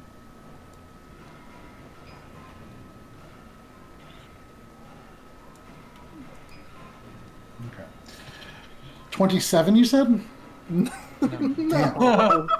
7? It's If Guntir only. rolls. He's got Okay, it's an 11. okay. 11. That makes a lot more sense. That was like a real delayed. I was like so focused on this, I vaguely heard it. So 11 for Glub. Heinrich, what did you roll? 22. 22. Okay. So Heinrich, make a perception check. Okay. Yeah. How alerted am I to this? 12. Passive. You tuck the book away. There's thunder. There's a flash of lightning from underneath the door. For a moment, you kind I'm of worried. worry but I about don't know Glub a what's little going on. bit. Yeah, Yeah. but it's just the storm. And you imagine, if Glub's not in like 10 minutes, you'll go and check, or whatever interval you would like to set. But I mean, you were about... Probably immediately, in the sense of like, oh god, I hope he didn't get just Okay, get yeah. struck. You start working towards that space. It takes you 30 feet exactly, I believe, to get to the door. So Okay. are you just opening the door? Well, okay, it's not fair to assume that there's a combat going, so I wouldn't do anything else. Yeah, I'd have to just open the door and be like, Glub, are you okay? As I open the door. So you open Glub, the are you- door, this wooden door. Like, it wouldn't make sense for me to be like, shoot the door down! As you open the door, the wind and the rain boom, hits you in the face, and light from this lightning that is rippling out of the ground up and just separating you from Glub, who is currently, like, you see only 5 feet away from you, like frantically trying to get through. You hear your name shouted through the storm. Okay. Beyond him, you see this horrific figure of like chitinous kind of like skin and twisted sort of a figure that seems fiendish in nature. At that, can I do something? Yeah. Okay. You've Crown used, stars going up. your movement and your free action. Also. Cool. So at that reaction of holy shit, what the fuck is this? Just like Crown of Stars activate. Okay. So all of a sudden, as you open this up, as soon as you see the lightning, even before you see this demon, these glyphs of celestial energy fire to life around your head. And suddenly they separate into these distinct sort of celestial glyphs that will serve as that kind of star beam function. But you have cast that. So, anything else? Cool. No. Okay. Well, actually, as bonus action, I don't think I can also use. Wait, hold on a second. Also use a what now? Yeah. No. Yeah. Actually, it's just a bonus action to shoot one of them. So I'll also do that. Do what now? Sorry. Shoot one of them as a bonus action. One of what? The bolts. Oh, one of those things. Okay, cool. Gotcha. Go for I it. thought I'd have to wait, but I can do it immediately on the same turn. Yeah. So. Okay. How does a 27 land? 27? Yeah, that hits. Good. Okay, that's good. Sorry, I'm just decreasing that now. I'd be very concerned if it didn't hit. Yeah, right? Okay, so that's 5d12 plus 5 damage. Damn. Radiant, specifically. Okay. So we got 14. Oops. So that is 27 radiant damage. 27 radiant damage. With a Okay. bonus A lot of action. 27s going on. Oh yeah, So- wow. What the The glyphs flare to life, and as they begin to encircle your head, almost like a crown, one of them fires towards this creature. It shreds the air between you and it and strikes. You hear it hiss as it has to turn. The flesh around it smoldering and burning inwards. You see parts of the quills cracking away. Glub, to you, it smells like burning trash. Like somebody set like all the garbage juice at the bottom of the barrel on fire. It is a hideous smell. Anything else, Heinrich? That was a very good turn. That is, thank you. That is also as much as I think I am allowed to do. There we go. All right, and just mark down how much health he lost. Interestingly, it doesn't seem to do any more damage than you would imagine it would. It's okay. Just wanted to point it out that it's radiant for that. Sure. Glub, what would you like to do? From the other side, you can see magic can pass through this barrier because Heinrich fires a beam out. It streaks over your shoulder, strikes the creature behind you. You turn. You can see it looking at you. Reaches out again. What are you doing? I guess I'm gonna just try to avoid getting caught by this thing while also seeing, like, is there any... This thing's like lightning circle all around, probably can't get through, right? You are in a space that is about 15 feet wide at its largest space. Okay. Lightning arcing out from, and still kind of erupting from your body in little bits, but mostly arcing out of the stone around you. Yeah, I think for this turn I gotta just dodge. Okay, you take the dodge action, no problem. You can see it's reaching towards you now. These long fingers, the talons on the end have these spikes that merge out of the skin, and they seem painful. They ooze a little bit where the spikes emerge. This long tail kind of whips up around behind it. That is going to be... That was Glub. So actually, technically, I skipped its turn, so I'll just have it be after Glub, just because it only rolled a 12, and you rolled, what, like an 11? 11, yeah. Yeah, so that's fine. So for sake of use, this thing is going to go then. It's its turn. So it reaches a little bit further forwards, and as you kind of take the dodge action, it's going to attempt to grapple you. So make an athletics check. You can make it at advantage. Okay. That's pretty good. Good thing it's at advantage. Oh man, it went from a 2 to a natural 20. Oh shit. All right. So it goes and grabs you. You can feel on your through the sweater, these little barbs pierce your skin a little bit, but you push it away and it kind of loses. The claws get caught in the sweater material, and it's still trying to grab you, but it has to pull away, like leaving barbs twisted into the fabric itself. Unable to grab you. Does it have to con save? Interesting point. Because this is something that is first combat touching, not intentionally touching. Yeah. So I want to make a very mindful ruling about it, knowing that. Yeah. Any creature that grapples you or otherwise comes into direct, so yeah, it absolutely does. Nice. Hang on. Con 14. What is the save? Is what, 12? 8 plus con plus proficiency. Is that it? I don't know. I believe it's 12. I think it's a flat DC 12. Yeah, no, you're right. I think it's 12. I don't have the stats. So it is not poisoned. You see that it is not affected by your sort of your viscous goo. But that is all that it can do since it attempted to grab you on its turn. That is going to be its turn. That brings us to Heinrich. What would you like to do? Okay, this is one of the combos that I've been wanting to try. We're going to Glub, fire off. We're going to fire off Guiding Bolt first as my action. Okay. So this is what level you're casting at? 5? Have to cast it at 5. Yeah. 5. Okay. I just couldn't remember my life. Max, for the rest of my life, it's 5. Whenever it's not one of my Mystic Arcanums. Okay. So you cast Guiding Bolt at level 5. Yup. Roll your attack. Okay. So that would be a 17. Oops. 17 hits. All right. Sorry, my headphones got tangled there. All right. So I get all my D6s here. I guess mine too. And some valleys. All right. We have. That's 10. 12. So 30. 30 plus Wow. So that's 39 points of radiant damage. Fuck. All right. Damn. So you reach out and you can see around your arm these glyphs emerge, almost like spots on an animal, before they streak and seem to almost pull into a single point around your hand and bolt towards this creature. It is like a star that travels across this stormy space, casting dark shadows across this entire thing as it streaks towards the creature through the lightning and hits it true. Glub, you hear this thing shriek out in pain. As it turns, you can see the skin is curling in on itself. You see something dark beat within that's exposed to the air. That hurts. And glowing. And as it kind of like the sparks fade away, the skin still glows. The heart, dark, black, matte against the skin itself. But yes, Okay. the creature is glowing. All of you can see it quite well.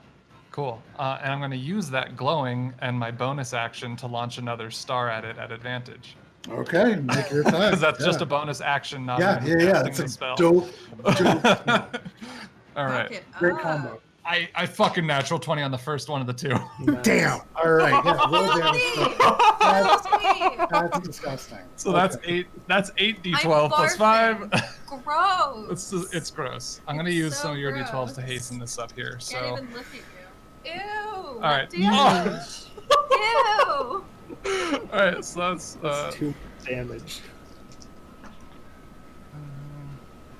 that's okay, and then just 2 more to round it off. Disgusting. Yeah, fucking disgusting. Disgusting. So that's 41 points of radiant damage. Hang on. I love this new set of words of encouragement.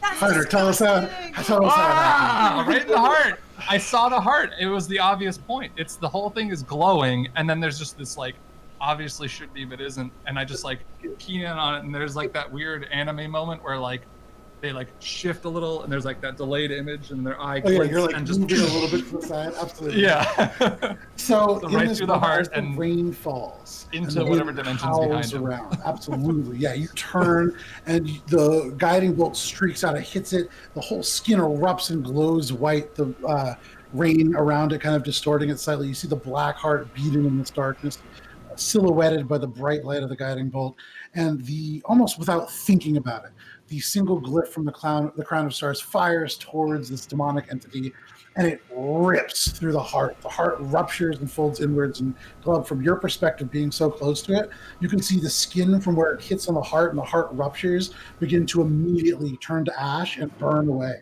This creature, as it's crumbling, you see the thunder. It falls to one knee, the quills on the knee breaking across, and it laughs a little bit. You can see as it steps towards you again, it grabs you by the shoulder of your sweater, the foot crumbling into ash as it does, down onto the ground, and it says, as it crumbles into ash, sorry. It may have felt like an eternity, but my spirit will only be broken for a century. The shoulder crumbles into ash. I'll be back and kicking while you still burn. You see the chest fall, the head itself beginning to fall like slow motion to the water. And you see the smile before the whole head into ash on the ground and instantly become this like muddy cake as the rain hits it. But Heinrich, a few glyphs still floating around providing light. There is no more demon. This lightning crumbles down to the ground, falls, and all of a sudden you can feel the rain kind of abate slightly. The thunder die down, and it seems much calmer. Still elements of these little sparks going, and a weird blue light. And Heinrich, you see Glub kind of standing his back to you now, turning to look at this demon as it crumbles, and the bright blue glowing insignia of cord that has been branded into his back, twisting over the ribs, over the back, almost embracing the entire creature. And Glub, in an instant, it is solidified within you. Although not how you know it, that you do know a certain element of magic. And I would say for Glub, he now has access to his cantrips. Hey. And Men because it is 10:10, and this is a perfect place to take a break. This is where we're going to take our break. Because Tina has done some hard work, there is now going to be a timer on the corner of your screen during our break. That will tell you when we're going to come back. So when that timer touches down to 0, we'll see you then. Ugh. Man, good stuff. Nobody else had to wake up. You fucked that thing up.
and welcome back to Adventures in Alberon. Thank you for sticking with us through the break. Talon, I saw, thank you very much for the 8-month subscription streak. Woohoo, indeed. It's awesome having you as part of our community, and you've been with us since day one, so thank you so much. There are little Talonale references that are hidden in this campaign here and there. There's one bigger one, which is yet to be discovered, but it came up in my notes this week in prep, so just something to be reminded of, that it will come up eventually, Talon. But getting right back into things, the lightning and thunder still present, but having died down pretty significantly, the wind dying down, just a soft and gentle rain that falls on you now, Glub. Your blue grung form rehydrated. You can feel this itching, kind of almost burning sensation on your back, and looking under your arms, you see elements of the ends of the lightning bolt brand that are glowing with this power. Probably the source of your suddenly realized abilities. I'm just gonna immediately run over and be like, Guntir, are you okay? Because like that's just a natural reaction after a fight. Is the lightning arc has died down, right? Yes. Okay. So you're not like running into the lightning. Okay. Yeah. As soon as I see you over there with the tattoos that are glowing and everything else, like just getting out of danger, all that stuff, it's like it's second nature just to be like, Guntir, you okay there? I think I'm just sitting there speechless for a second. It's like,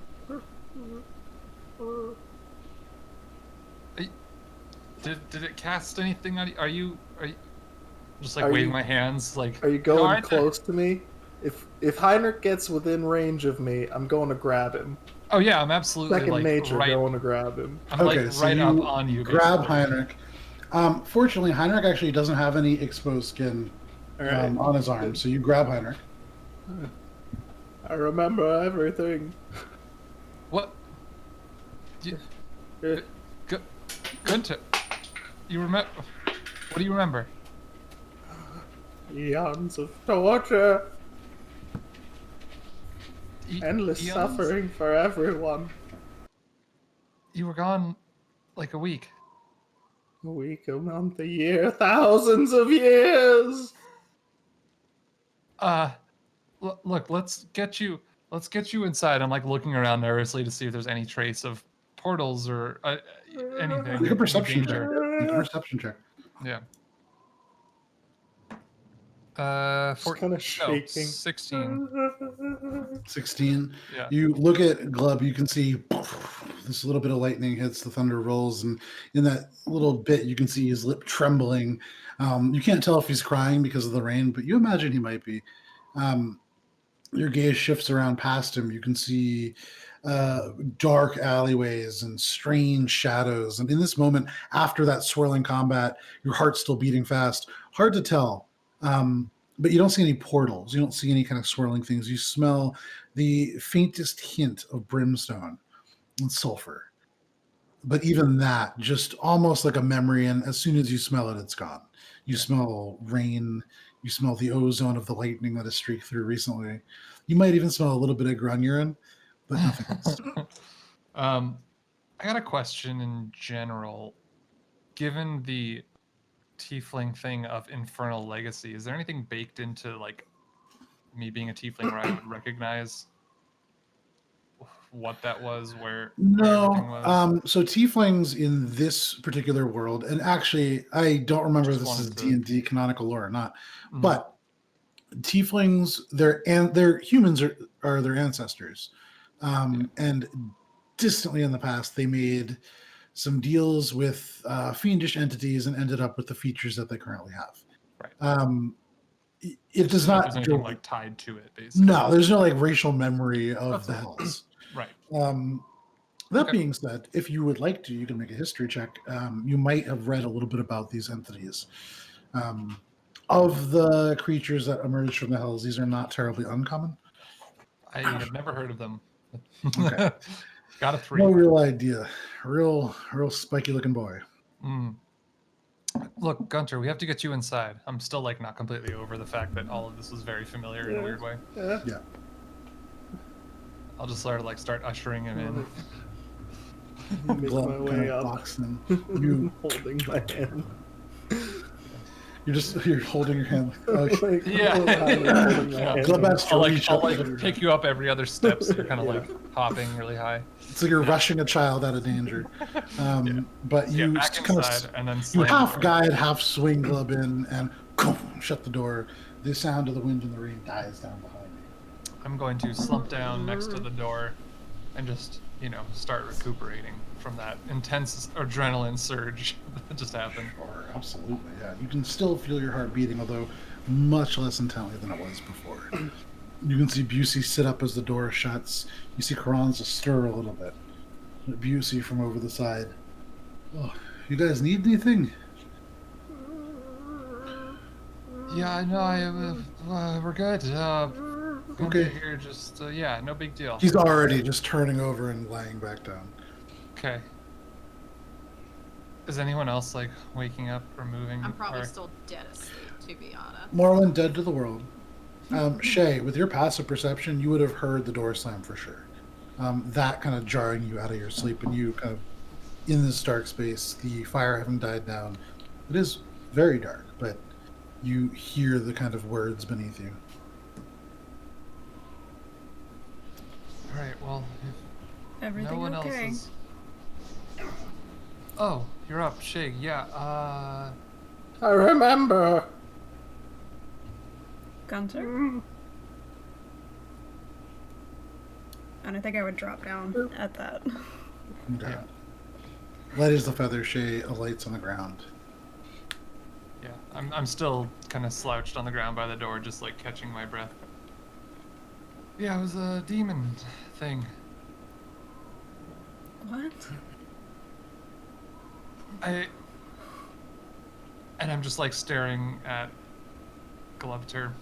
The tattoos and the demon, and there's a portal to hell. And Shae, even in this space, with the door shut, the only light that you're really seeing, no longer from the fire, it is emanating off the back of Glub. A little fainter than it was outside. It's slowly going back to its kind of regular form of this kind of blue tattoo, which on Glub's body, almost impossible to really see, save for where it kind of crosses over the black spots. But you still see that glow. A little bit faded, but still there. And you remember Guntir. Everything. What He seems happened? Fragile. Be careful. Don't push him too much right now. Endless torture, suffering. Do I see where his sweater no, is? Where he Father. took it off earlier? No, it's outside. Oh, no, sorry. It's inside. You left it inside. Yeah, I left it Yeah. right at the door. So, so Probably yeah, it's neatly just kind of folded bunched it. over to the door. Neatly folded. by the door.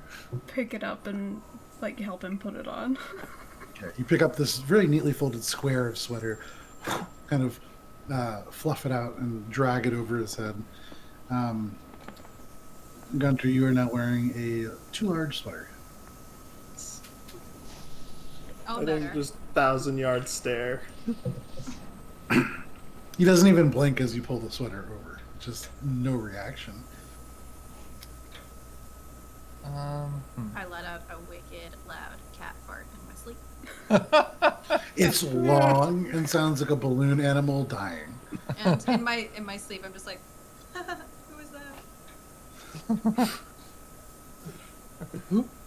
Frank, I don't think I have anything to help immediately in this. I don't know how to help traumatized people. Are there furs or anything set out for Glub? there's a large stack of furs that Morwen is on. Glub left outside before he could receive anything, so no. Can I extract one from Morwen without Make a totally... sleight of hand check. Yeah, grab the fart blanket. That's a 17? A 17. You kind of pull your fingers close to the fabric and use your fingers to scrunch it in slowly. You see Morwen's form, like shift, and you think you're about to get it over. Morwen's getting slightly closer to her side, and right when she's on the apex, you can see the blanket pulling away underneath. You pull Morwen right on her face. Doesn't wake up. Like just wasted. Passed out from the day I'll drinking. go roll her back over.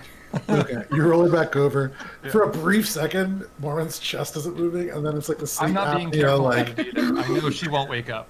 I'm Yeah. just kind of like, rolling the log back onto the fire kind of thing. Yeah, just kind of flop her Don't over. mess up the toast there. The hand like sprawls out, gonna hit something. The elbow's still bent, and so the hand is kind of up. You know it's gonna be all pins and needles when Morwen wakes up. I'll mage hand fix it as I'm walking away, just kind of like. Okay. Okay. Just kind of this celestial hand stretches out and just pulls the hand down. And then but- 2 pats on the head. I'll take it over to Guntir and just kind of wrap it around him.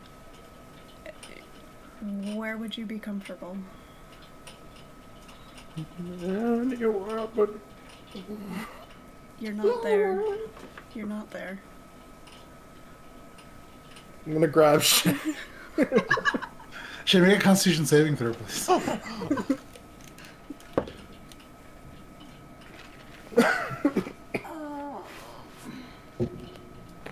That's a 14. 14? Yeah, you're fine. You feel as this hand, small, and even on your kind of smaller wrists, his fingers cannot enclose around you. It's a very small hand.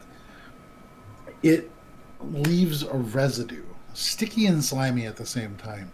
And you see the skin turn a fainter shade of red underneath. You'd imagine, were you not a monk and immune to poison, this would have some kind of an effect on you, but you're fine. Your body, with all of its training, just rejects it entirely.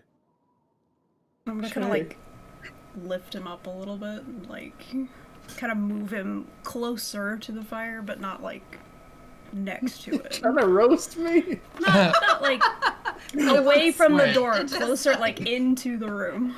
Exposure therapy. Yeah. I have a good question too, actually. So, grung don't like high temperatures because they evaporate more or less. And Guntir spent a long time in hell. Does that make you extra afraid of fire now? Yeah, I don't want to be bundled up or anything. Or near flame? Not loving Just this. traumatizing on 2 levels now. So you go like this and you pull, and you do it more to pull your arm away. But as you do, Glub's hands are so tight, you just kind of lift him a foot off the ground. And, you kind of give him a shake or two, and you put him a little closer to the fire. But you see the grung body, almost like anti-magnetism, just sway away from it a little bit. Just bringing him further into the room, away from the door. Yeah. Yeah. You bring him away from the draft.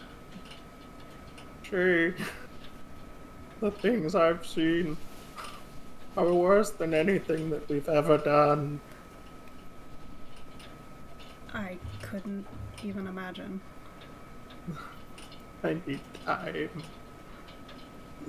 Can you sleep?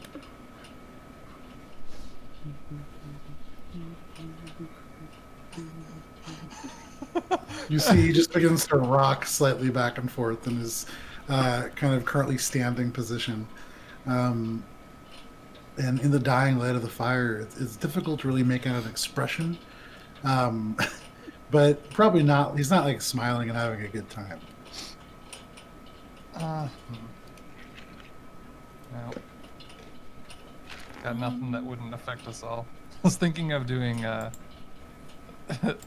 hypnotic pattern to lull him to sleep, but that would get everyone in the cabin. So that's probably a bad idea. Do you want to do it? No. Why would that Okay. be a bad idea for everyone to sleep? No, it's not sleeping as much as just being entranced. That'd be hilarious. No. Guntir still kind of attached to me. I'll then walk over towards the wall closest to the table and find Okay. a place to sit and just try to get him to sit next to me. Okay. You kind of bring Guntir over to where this table is and kind of pull him over a little, kind of dragging him a little bit. Guntir, do you sit? Yeah, I mean, I'm not resisting, but I'm not putting in any effort. Okay, so like a really So, like, tired toddler, you guide him over to the side of this place and push him down. The legs bend without resistance, and this grung just sits. A little bit of moisture and the wraps of the layer of sweater and blanket and fur. Um, but you have a very bundled grung. And I'm at this point just gonna Grundle. sit next to him for the moment and just Um, kind of Glub or Guntir? I don't even know what to call you anymore. Are you going to try to find some sleep? Yeah, I think I would just kind of like rock back and forth for a bit until I passed out. Make a wisdom saving throw. Shae, how late are you staying up? I mean, as long as he's still rocking, Okay. awake, I'll go but over and help him. dozing. Yeah, That's I'll go over and help too if 12. Shae needs to sleep. 12. Okay. What was it? Shae, you wait for about an hour. And this grung continues to rock. The water that kind of collected at the base of the grung as he dried is evaporated in the heat of the little embers that are left. He's still rocking. Heinrich comes over and kind of relieves you. You can go to bed if you wish, but I got this. still rocking. Okay. Shae, tired, nods to you, resumes her rest up on the top. Heinrich, as the hours tick by, the wind dies down.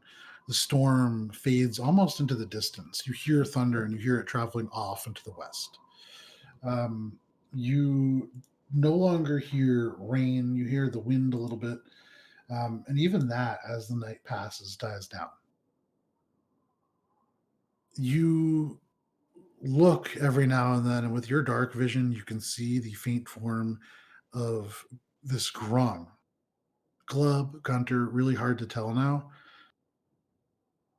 And as the first light of dawn begins to peek out through the cloud cover, he's still rocking.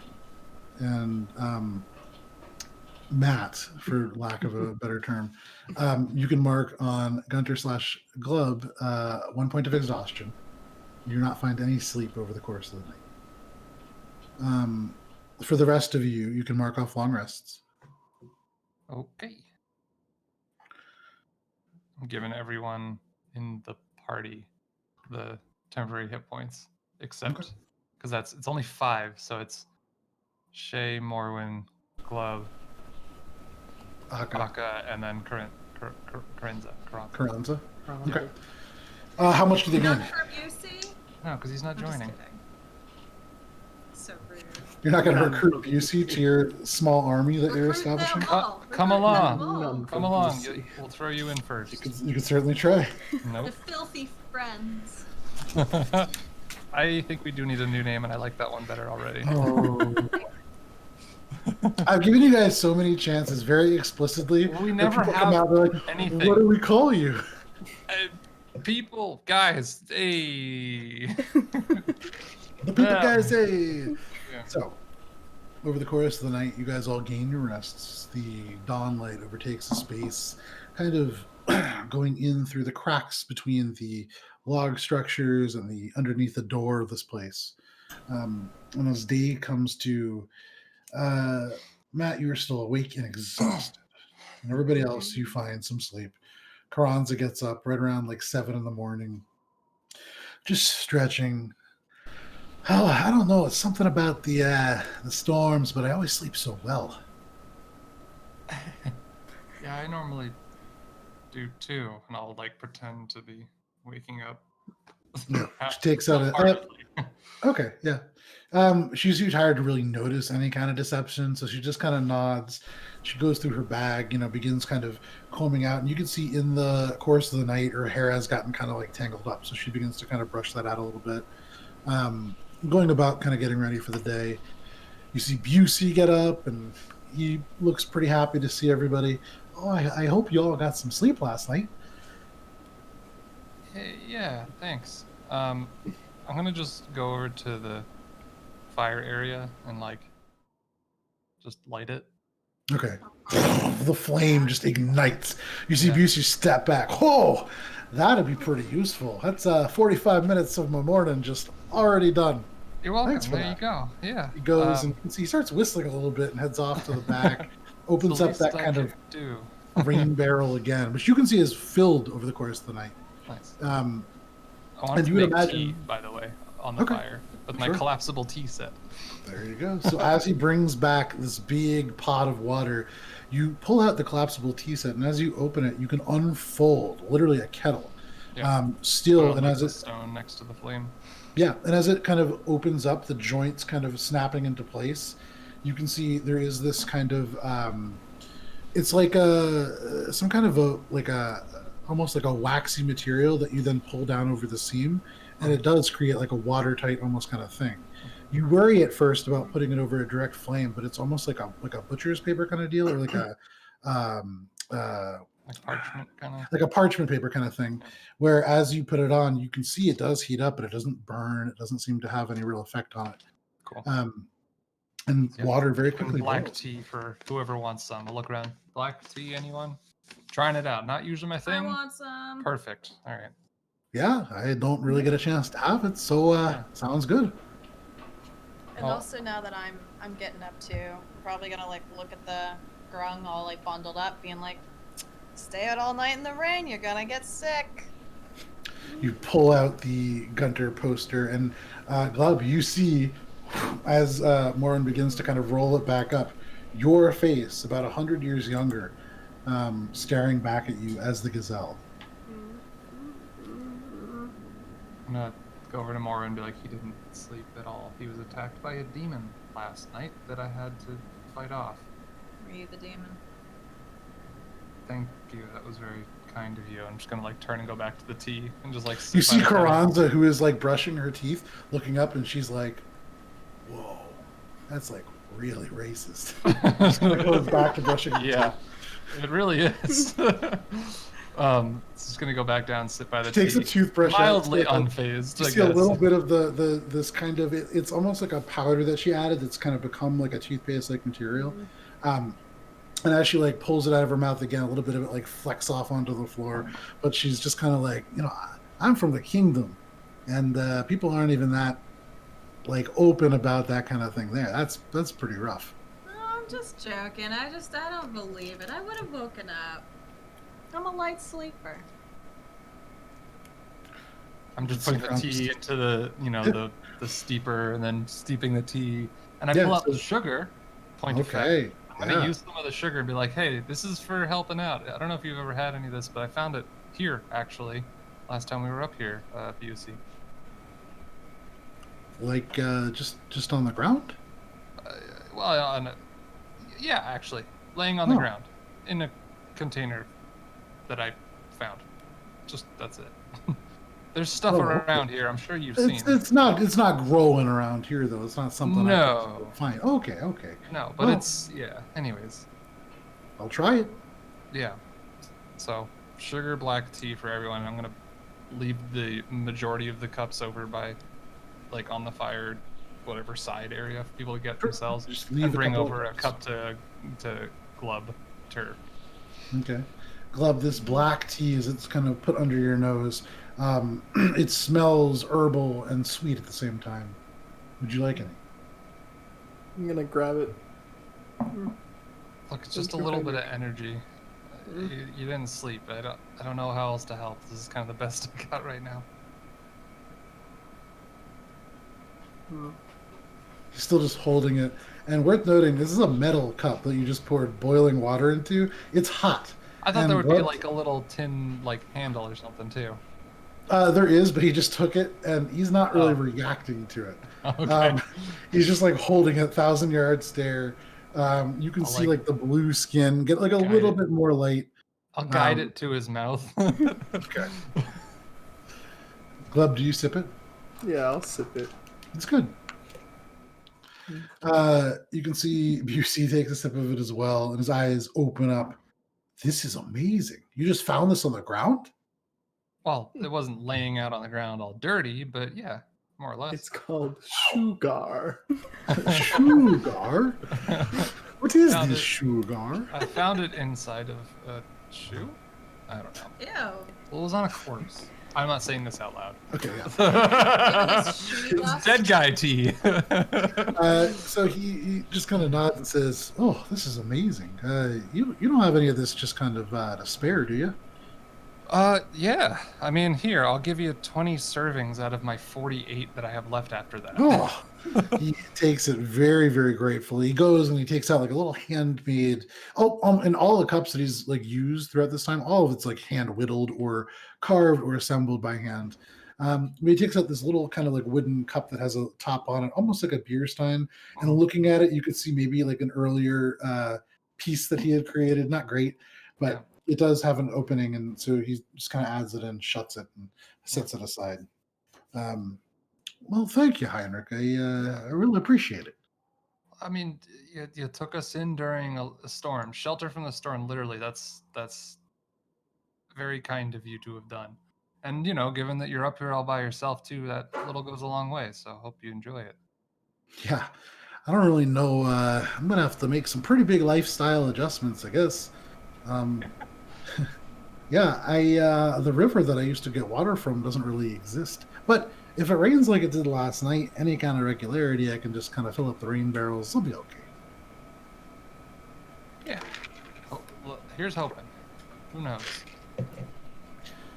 He continues to drink, and you can see you can see he's like pacing himself because he loves this tea, but trying to kind of savor it.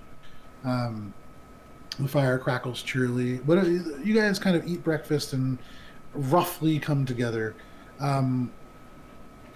As it gets to closer to like 8:30, 9 o'clock in the morning, all of you have awakened and kind of completed your morning things. Is there anything anybody's trying to do before you guys get started on your day?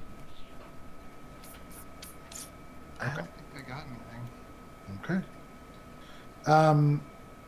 Aka, your infusion has changed, and so the ink has dried on the boots, and they have these kind of calligraphy stylized, they look almost like wings on the side, but you have those. I put them on. They're on. Oh, Your nice, feet are okay. warmer. +1 to warmth of your feet. You are slightly taller. So what would you guys like to do? The day is in front of you. Little bits of sunlight kind of coming in underneath the door. It is right on the cusp of a new month. It is the 30th of the Claws of Winter. Oh no, sorry, Deep Winter. Well, we gonna go kick some undead giant butt? I think, You see Karan's eyes just light up. She doesn't say anything, but she's just like looking at you now, Heinrich. I mean, it would be more prudent given the nature of the container that the breaker's in to kind of get a move on. I think. I move on to kick the undead giant's butt. You really want that thing roaming around with a, nice Busey just took care of us? Yeah, but okay, just to play, and she looks at you. You see Heinrich for a second, very pointedly. Angel's advocate here. I think it's really I can God, I can fix that container that you have, and we can make it last a little bit longer. Can always just take a peek, Heinrich, right? Yeah.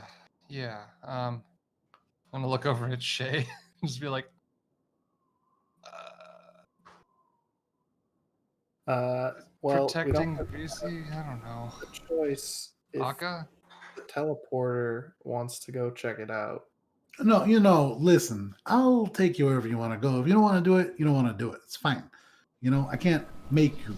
Well, let me For see what she the prepared. moment, the situation is contained, and at least with the breaker, and I do want to leave at least a message for Krodek if we don't want to wait for him. Okay. And the So tomb was it's- closer to where he would arrive anyways, so Correct. if we have to head there, then hey, you know what? Why not? Bet there's good booty. Yeah, sure. Can't spend it anywhere, but sure. I don't know about can't. You don't spend it anywhere. but that's a little bit more accurate, I think. Sorry. I go through great lengths to make sure you can spend at places. But regardless, you guys, if you wish, can make your way wherever you want. The Hell, Tome we're of gonna Ward- protect Busey because he's up here by himself. I don't want something like that to hurt him. Hell, that's what how I'm I justify saying. it. And there's probably good booty. That's how you justify it. It's a win-win. All right, detour past the tomb, see if we can take down this thing if we even need to, or just check out what's in the tomb and leave a message and then be on our way. Hey, Busey, you want to go kill a giant? Oh no, not really. I'm a hunter. Okay, you stay here then. Just like Okay. glaring at Morwen, like, what? Why would you even invite? I mean, if you need me, I'm No, a good hunter, but We're Nah, okay. We don't need you. okay, yeah, you all seem like kind of the fighting type, and I'll fight a deer from afar for dinner, but I'm not looking for anything giant. Yeah, they're not too easy. I tried to lasso a deer once when I was a little bit younger, and that almost knocked me unconscious. So, I don't think anything larger than that. Really. Enjoy the tea, hang out, chill out. We'll go take care of it. Oh, okay. Well, if you need to take a rest or if you want to have lunch, just come on back. Yeah, he's a safe spot. He's a checkpoint. Yeah, so if we die, we just load here again. Yeah, exactly. Or if we need a recharge, we just go back, save, and then. Oh, are you sure you want to overwrite your save file? No. Okay, if you say so. No, I said X. Anyways. All right, out and on and back up towards the tomb area. Well, let's save here first, and then we'll go. We did. We long Oh, rested. okay. You overwrote the save though, so all of a sudden there's a jolt, and you come to Guntir. You next to this old man eating jerky, a young boy next to him. You see across. I'm kidding. What the hell? Session. So you that's a peek at session 1, everybody. Holy shit! I forgot. Yeah, Lil Mac. Yeah. Fuck that kid. It's a weird sentence to say. But Moving on. you all leave. Busey waves you out. You open the door. You step out. Sunlight hits you. The ground already dry from the storm yesterday. Little pockets of moisture pooling on the stone in areas where shadows are still cast. But aside from that, fairly nice day out. You see tiny wisps of clouds, but aside from that, literally not a single sign of the tempest that swirled through the night before. With one exception. There's a stretch about 10 feet wide where that door had appeared, where the base of the door would have been, that is just scorched on the element of marble beneath. Does this, raise any alarms for Akka? I mean, does it look Akka like has an not been filled. otherworldly scorch mark, or is it just this could have been from something that breathes fire? Make a history or Arcana check, your choice. You know which one I'm doing. Persuasion. Gonna intimidate the ground to tell me what I need to know. What do you know? Where is Why are you trying to kill me? Oh boy, that's a natural 20, which makes it a 35. You look at this scorch mark on the ground. You get all the way down, hands and knees, inspired by the hunter behind you in his cabin. You sniff the ground. You pick up elements of dust and just kind of let it fall in the wind. And from the way it falls, you can tell this is a high iron content ash. And knowing what you do, that would indicate one of two things. This is either the remnants of a forge, which clearly, looking around on this mountainside, no forge. Or it could come from the ignition of something either more gory in nature, like a body perhaps, or something fiendish. And as you get really close, and kind of look. You've never seen one of these, but you've heard that there are these, that fiendish presences are able to, powerful ones, are able to create portals between the hells and the material plane. Usually it requires some kind of a ritual, but the more powerful creatures on the Hell's side are sometimes capable of creating these small channels. Typically, it needs to be for a pretty good reason. It's not easy to do.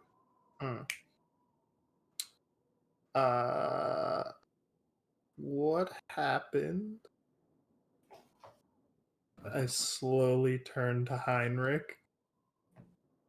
God, you people are unbelievable. Carranza looks from the other side. Yeah, I mean, it's called a rainstorm, you know? Lightning, thunder, rain.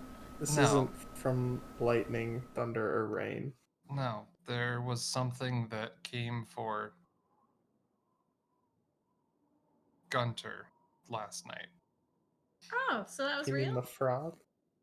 Yes. Who is also just still probably needs to be like led by the Moved. hand at this point. Yeah. So you guys leaving Glub behind, or are you taking Glub with you? He's coming. Okay. So somebody has to kind of like pull Glub. You have to almost have him on like a child leash, and just kind of like tug him along with you, or however you want to do it. But Glub does need to be kind of compelled. I'll look to Shae and be like, you, me, I don't know. I'll I walk don't really over care. and kind of reach a hand down to him. Okay. Down to. Glub, do you Yeah, take this hand that is Akka. offered to you? Yeah, I think just Okay. kind of like And remembering that you are immune to poison, you don't have to make any saves, because as this toxin touches you, you feel a little itchy, but nothing else. Certainly not the violent sort of food poisoning like symptoms that old woman who was the first person to pat Glub on the head featured. Unfortunately for her. Offering you guys a place to sleep is like the worst thing that she could have done. You slowly begin to kind of make your way in the direction of this tomb, unless there's anything else that you guys would like to do. Shae, you leading Glub by the hand. Just like almost. I know it's Hard. loud. It's loud out tonight. Yeah. There was a point earlier where I actually thought that it was gusting from Sirenscape, and it was just outside. You could hear it through the headphones. I like took my headphones off and I was like, oh man. Yeah. I thought we almost lost our screen just now, but we're good, so never mind. Back to it.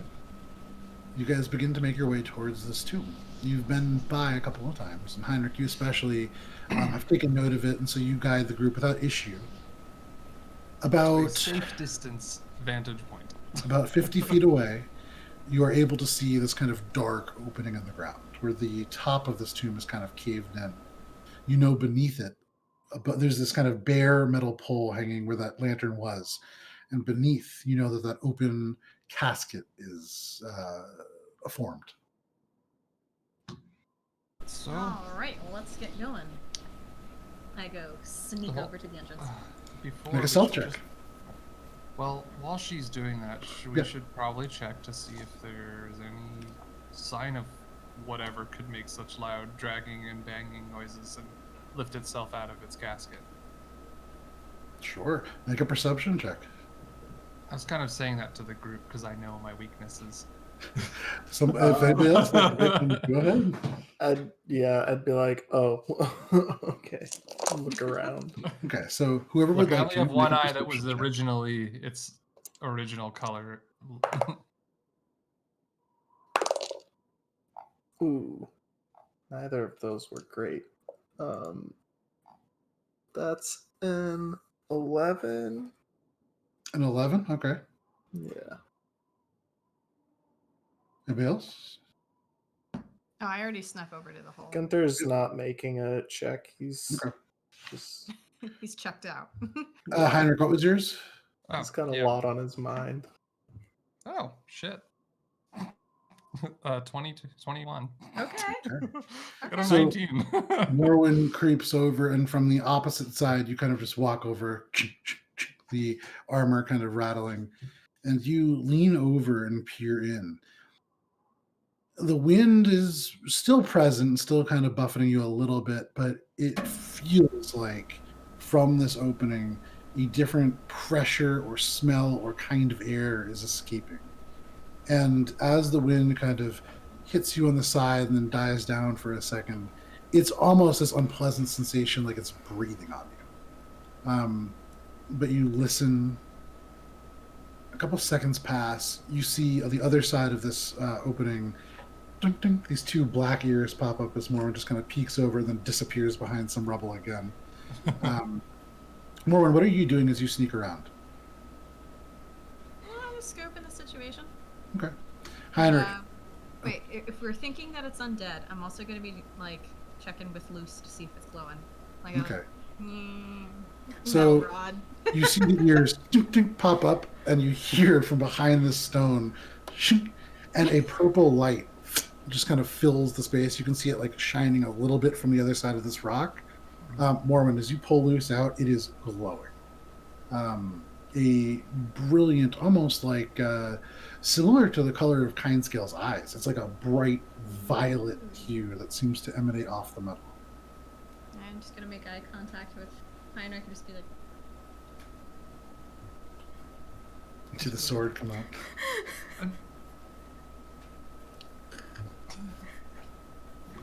Shae, because- not because- this with the Kerplunk! intent. I Not jumped this in. No, with I'm just this. kidding. More like this with don't do it.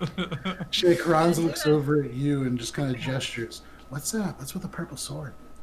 Yeah, it detects undead, so I think it's down there. Yeah. You guys are. Oh, so I'm sorry. I Heinrich, thought and- you said that to me for some reason. No, no, no. It's Shae. It has interesting properties. Apparently can detect the undead. So the fact that it's glowing like that means that there's undead around here? Yes. All right. And she kind of, you see like a little bit of a smile. She rubs her hands together. She touches the transmuter stone. You see it shifts to like an almost crimson color. It seems to pulse a little bit. But Fight Heinrich, mode. fight mode activated. Heinrich, as you look over and you wait a little bit, you can see, Morwen makes eye contact with you. You make those symbols and kind of look down again. And in that moment, as you look down, you feel the ground beneath your feet kind of this little bit of a thud, this little vibration, and then another At one. the first one, the stars go up like immediately. Okay, sure. These celestial glyphs appear and spin around your head. The antler-like horns almost just emerging from them. The sounds stop. This is beneath you. Yeah. And you hear from within this space the sound of almost like a bone-on-bone grind. This like sound of like a joint maybe like expanding a little bit.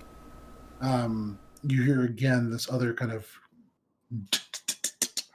and then Morwen, you feel now this kind of rumble as something steps closer to the hole beneath you. What was your stealth check, Morwen? 25. Underneath you, in the darkness of these shadows, you can see like the from the sun kind of coming down, you can see the sarcophagus, the large stone sarcophagus, the top pushed off and cracked on the ground. And then suddenly beneath you, no more than like 15 feet away, you see the bleached bone of a top of a giant skull. As this undead giant steps into view, steps down, you see the head turn, and as it does, the individual parts of the spinal column friction together, and you hear as it turns and looks. Heinrich, from your perspective, you see these dark eyes, the huge skull, a crack going from one of the orbital sockets up and across the head. The eyes seem to almost scan. There are no eyes within the sockets, but they look. And despite the fact that you have blazing Right sigils outside, of too. celestial energy flaring over your head, I got It the doesn't sun flare seem- behind me. We're good. sure, it doesn't seem to notice you. Its senses are not very acute, but you see it shifts. The head is almost at the level of the ceiling. It's like if it standing fully upright, if the ceiling was still there, the top of the skull would almost scrape the roof. Morwen, from where she is, you can see Morwen's ears poking out. The eye is still gleaming over. The sword, like, quickly going down to hide it. You see, like, she could just step out onto the skull. Mm-hmm. I'm gonna slowly, like, back away and just kind of, like, gesture to everyone else. Okay. Just, like... Karanza turns to you, Shae. Are we going Why you forward? can Are message we dancing? Because I'm, like, I'm focusing my attention on it. What does that mean? What are the signs that you guys do? I I'll think go he ask sees him. it. I'm gonna walk over. So, Akka or Glub? Akka. Glub is like still being handheld by Shae, I think. Yeah, I'm gonna put Glub somewhere though. Put it. Put him down in the Like- snow somewhere. Just put him down. Find him a Like, nice is there rock. like a porch or something I can set him on? Rocking chair. Happening. Just, like, And, rubble behind a pile of rubble. You find a especially convenient pile of rubble. It has like you see one giant step that's crumbling on either side, and it produces a natural little L shape, and you just kind of tuck Glove in that alcove. Just stay here. Put him in the glove box. Go, Shae! Just we'll be back. Be careful. Of course. You put Glove down, and for a second, Shae, there is this moment where, almost like a flashbulb memory, you remember your time in the frost line, leaving another injured person kind of tucked into an alcove. But you turn, kind of head back to where Morwen and is. Akka, you were just walking over to the side of the hole? Yeah, I'm like, because Heinrich's like doing this and that, and I'm like, what? You get to within what's up? 30 feet, and Heinrich, you can hear Akka approaching. Can I Morwen- turn and react to that? Do I have Yeah, time? sure, Okay. yeah. I'm gonna turn and just, like, sharp message shout. I'd be like, stop. Okay. Like, It's oh, right there. We can see it. Morwen and I can see it. It's right there. Its head is almost coming out of the hole. It's giant. Okay, so we found the thing that you wanted to find. Let's take Right. care of it and be on our way. All at once. Let's all get one big on it. And hopefully we can drop it in one go. I'm gonna sneakily make my way closer to the casket entrance or casket opening. Okay, yeah, make a stealth check. It's not a casket opening, so you're going closer to the opening in the ground. Right, that goes not into the casket, but into the hole. tomb, I guess. Sure. Just the hole. Yeah, no worries.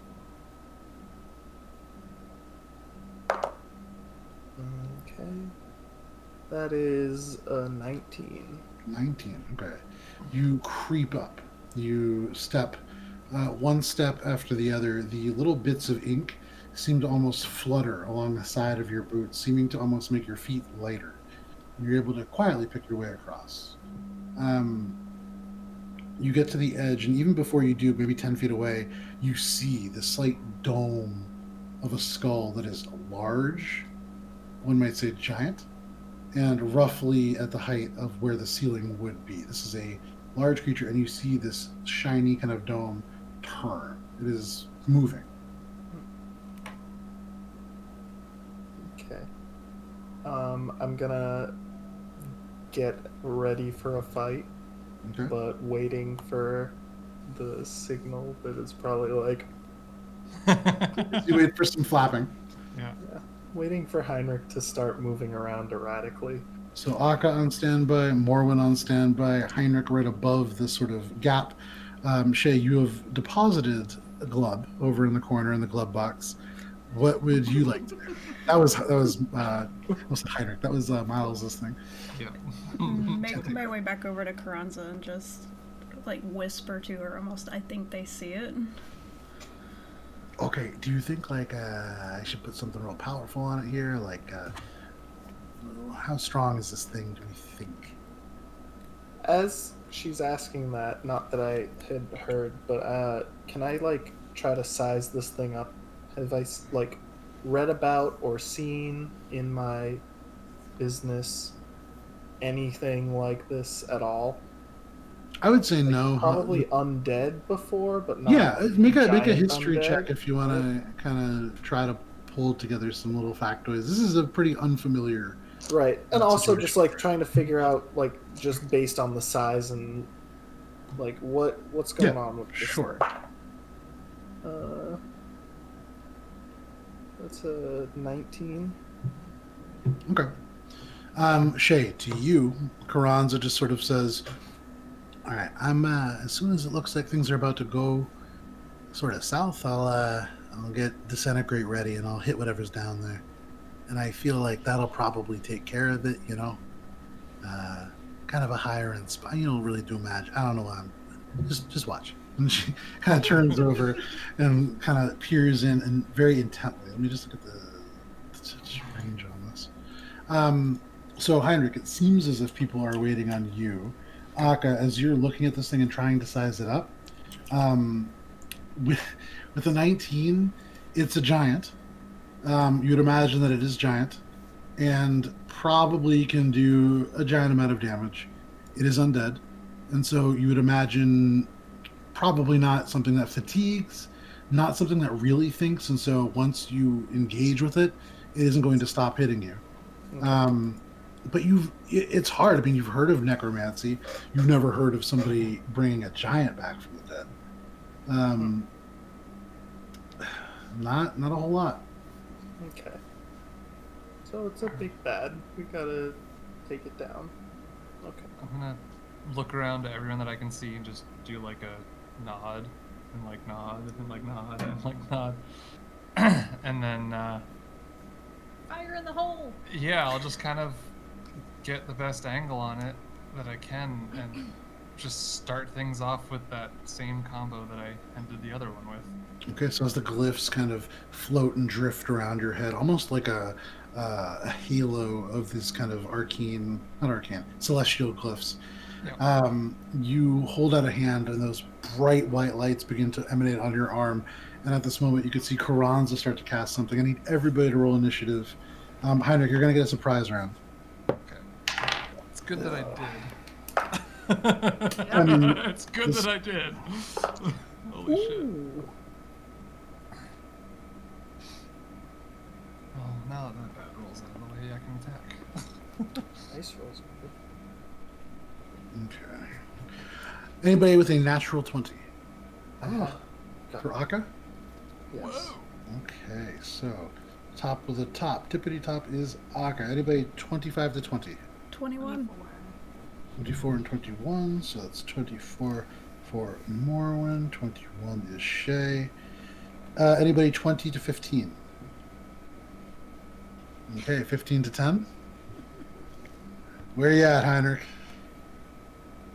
Okay, Heinrich way down at the bottom. The lowest I can get.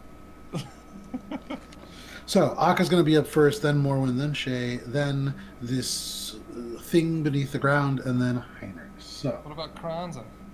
oh yeah, sorry, that was who I was. I knew I was forgetting something. Natural 1. Which Aw. actually, Makes sense. Puts her beneath me? no, it might put, I think it still puts her above you. Yeah, I mean, there's no. Because it's a 1 plus. Oh, her dex is -2, so actually, So she technically- never.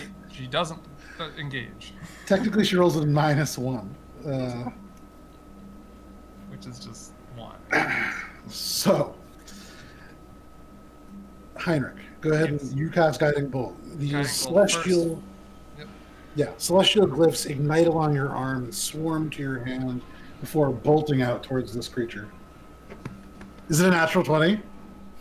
Wow! Wow! I rolled a Okay. natural 1 for initiative and then a natural fucking.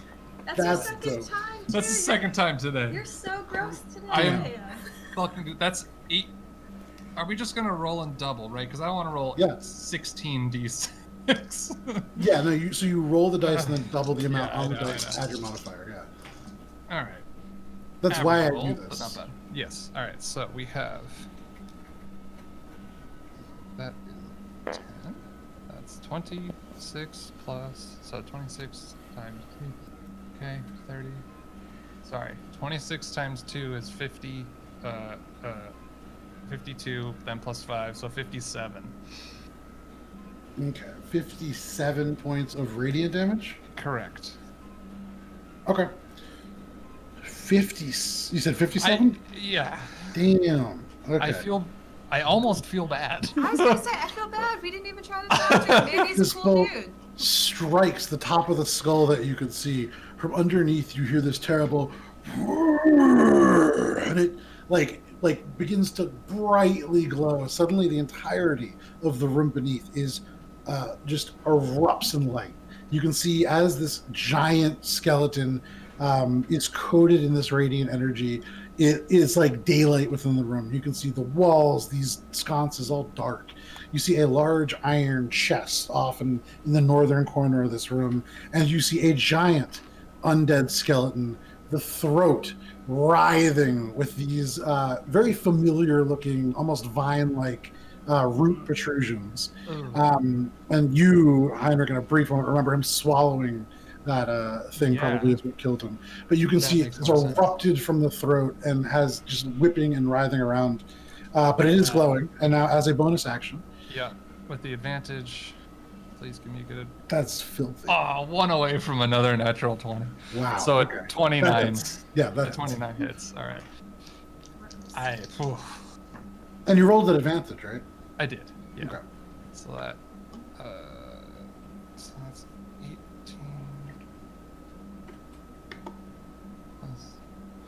Oh, that's 18 plus 14. Why am I blanking? No.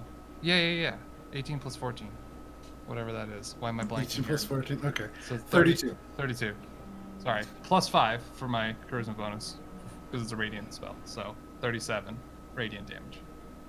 So in one round, you have done 94 points of damage. High score. Yeah, for real. I So think so. after this guiding bolt erupts, casting this entire skeleton in light, and it begins to roar.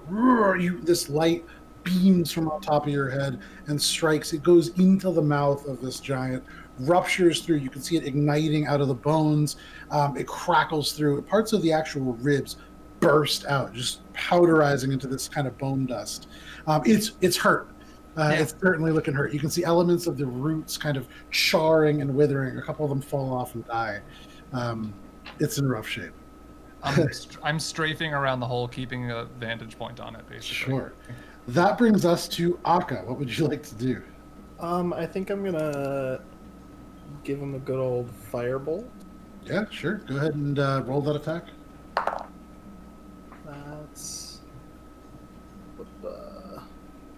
That's 20? Dirty 20? 20. Yeah, that hits. Roll for your damage.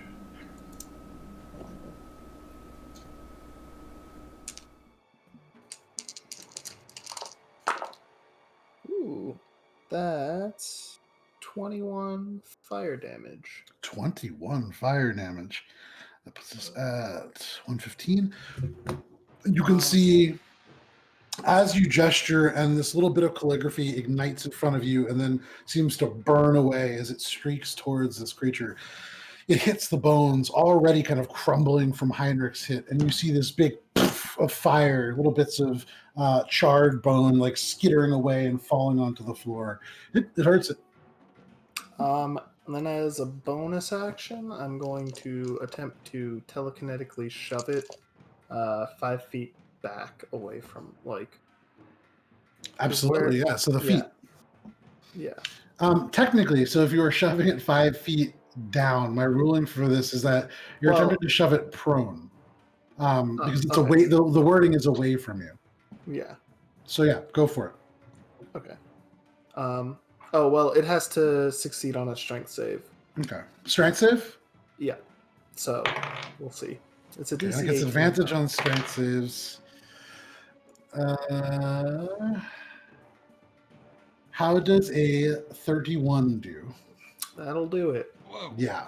So as you sort of go and you attempt to telekinetically push it, you feel this kind of like power emerge from your head.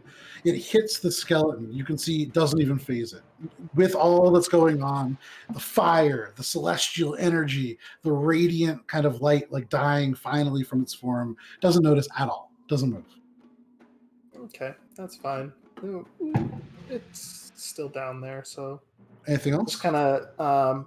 I guess I'm positioning myself around the edge so that I can kind of cover the areas that Heinrich wouldn't be able to from where he is. Okay, so it's now kind of you here, Heinrich here, and Morwen is opposite side of the hole.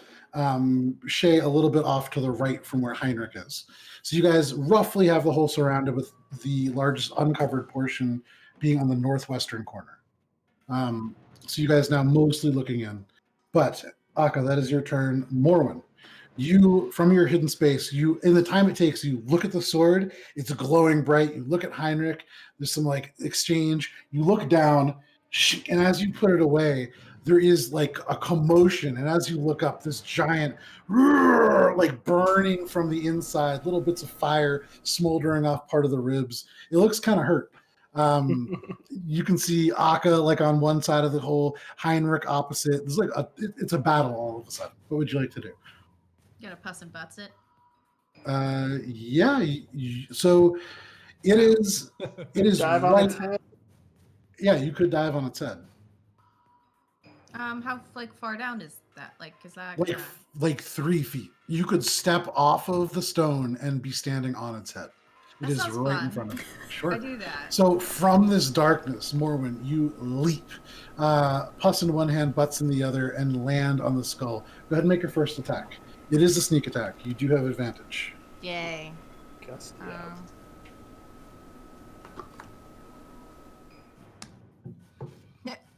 Okay. That's a 28. 28. Yeah, that hits. Oh man. Yay. Yes. Yes. Okay. I pulled out a sack of D6s I forgot I had. From the Warhammer days. Okay. Stop. You're distracting me. Shut up. I love you. Shut up. It's disgusting. It's filthy. Vile, even. Dirty Okay. numbies. Only Allie's allowed to talk while you're counting. 25. 25. Nope, that's a lie. Hold on. Sorry. Where the hell is it? I haven't fought in so The D8, long. yeah, you got it. I thought you said I haven't thought in so long. And that was I mean, Both. 35. Oh my God, 35. 35. Morwen, tell us how it happens. You guys just Ah. ruined my creature that I had a lot of interesting mechanics. Shae didn't even get a turn. No, you guys, Heinrich just wrecked I'm this thing. sorry. I'm so sorry. I feel bad. I'm going to just, when I That's dive down, fine. I'm just gonna take pus and like, "Hurrah!" But then Okay. I'm also Loose? like yeah. And then, Loose but when pus. I'm done, I'm just gonna look up and be like, couldn't have saved some for the rest of us, Heinrich? So Just Loose kinda like- actually deals additional damage on top of that if you read the description, because this is an undead creature. Oh. So there is more dice rolls. It is still enough. Yeah. But as you take loose and you thrust it head downwards, your explodes. momentum pulling down, the blade pierces the skull, and almost like it's like when somebody pounds into a coconut and it splits, you hear a thickening pop as the whole skull cracks down the middle. The momentum of you carry it down the skull. It's like a good 3-4 inches thick. Yeah. Because like It's that's like yeah, exactly.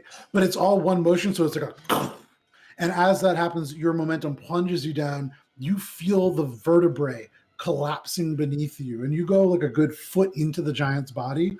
For the rest of you, you can still see Morwen's head, but from the shoulders down, she is within the skull of this giant. And as you're standing there, Morwen, this giant begins to fall. If you want, you can leap out and kind of still stay on the top. Yeah. Yeah. So you leap, I'll get out of landing lightly, Skelly. and this thing onto the ground. Bones scatter across the ground. And you guys are out of initiative. Looking down, Heinrich, quickly, still these celestial glyphs orbiting around. Shae, you're holding your hands up, but didn't have to do anything. Karanza, you can see there's glowing in her hand, and she just goes, fuck, and it just dies down, having wasted her. She was we holding. didn't know. We didn't know. No, you know what? It's better this way, I guess. Over prepare than under prepare. Yeah.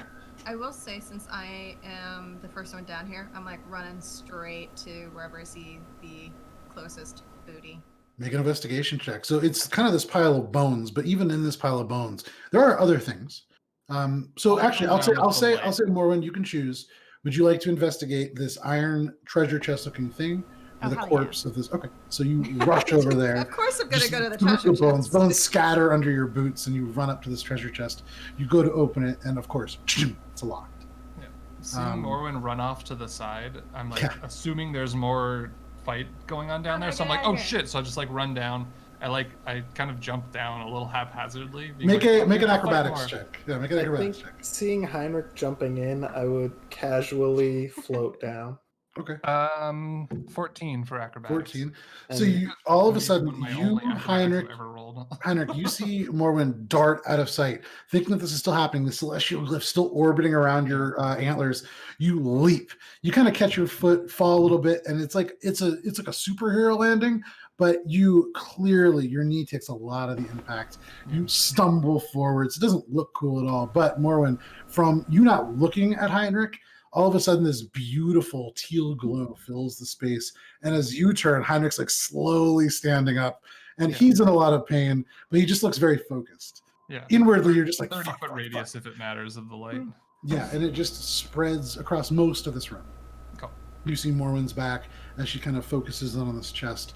All of a sudden, from behind you, you kind of turn as the light coming down from the sun is interrupted, and you see Akka with these kind of almost, they look like they're made out of ink that is floating within the air itself. These wings off the sides of his boots flutter lightly, and he just kind of descends. I'm gonna use magical tinkering to also make some like little light point on like a ball bearing. Okay, so For you pull out a light. ball bearing, and ding, little light shines brightly from it. It's like you're holding a little, those little like, they're like snap lights that you can like throw outside on your patio. It's almost like one of those, but significantly brighter. And yeah, go down and see what's going on down here. Okay, Shae, you going down? No. Okay, you wait out on top. Carranza kind of goes to the edge all excited. She looks over and holds out a hand to you, and you're still all the way back. She kind of says, don't you want to see what's down here? I mean, we just killed a giant. And she just kind of hops down. You are left alone, and we'll get back to that in a second. The rest of you down here, Morwen, what do you want to do with this chest? You got down here first. It's right in front of you. You have a moment to yourself with it. Is there a lock, and can I pick it? There is a lock. Go ahead and make a roll using your thieves' tools. While she's doing that, I'm gonna pull out the simple iron key I found up here last time we were here. Okay. And just sort of like compare it while walking over towards the chest to see if it belongs See, together. Pulling it out, like there's a very similar make to it. The patina is similar. Probably belongs to this chest. Okay, I'll let her have a go at it first, but then I'll just hand her the key afterwards if she doesn't Sure. succeed. 26. 26. Pulling out these elements of thieves' tools, you watch as Morwen goes in, and as soon as she touches it, you hear tink. Morwen, you notice this little puff of smoke or steam or something.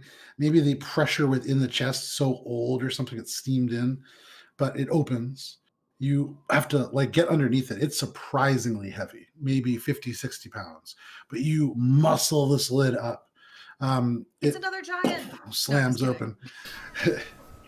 It's Nilly Winslow. No, so you You found me again. as you Yeah. look in from the daylight behind hitting it, there's this kind of glow of gold across Morwen's face. Morwen, there are hundreds, if not maybe thousands of gold pieces within this chest. This is a fortune. Also, make a Constitution saving throw, please. Oh, farts. Also, fart smell. 13.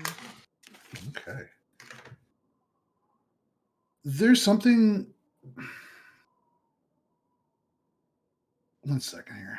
So there's something that feels a little bit off. This glow overtakes you, and you are immediately excited, and it's almost like your heart skips a beat. It's kind of weird, but just kind of fades. Oh. the rest of you, you can see that this chest opens up and it's literally like an aura of gold. This is like in Pulp Fiction when they open the briefcase. Briefcase. Same kind of thing. Yeah. Just across Morwen's face, you can see the green cat eyes, just magnifying it twofold. What are the rest of you doing? I want to get a closer look. Be like, hey Akka, look, your first finder's fee or whatever you want, payment for joining us. This is the reason why we have some money. So have at it.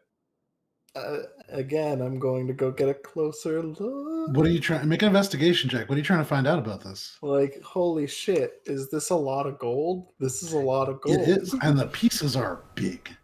These are gold pieces for a giant. These are like giant gold pieces, right? Yes. So you would imagine each one worth roughly 5 regular gold pieces. Okay. Nothing out of the ordinary.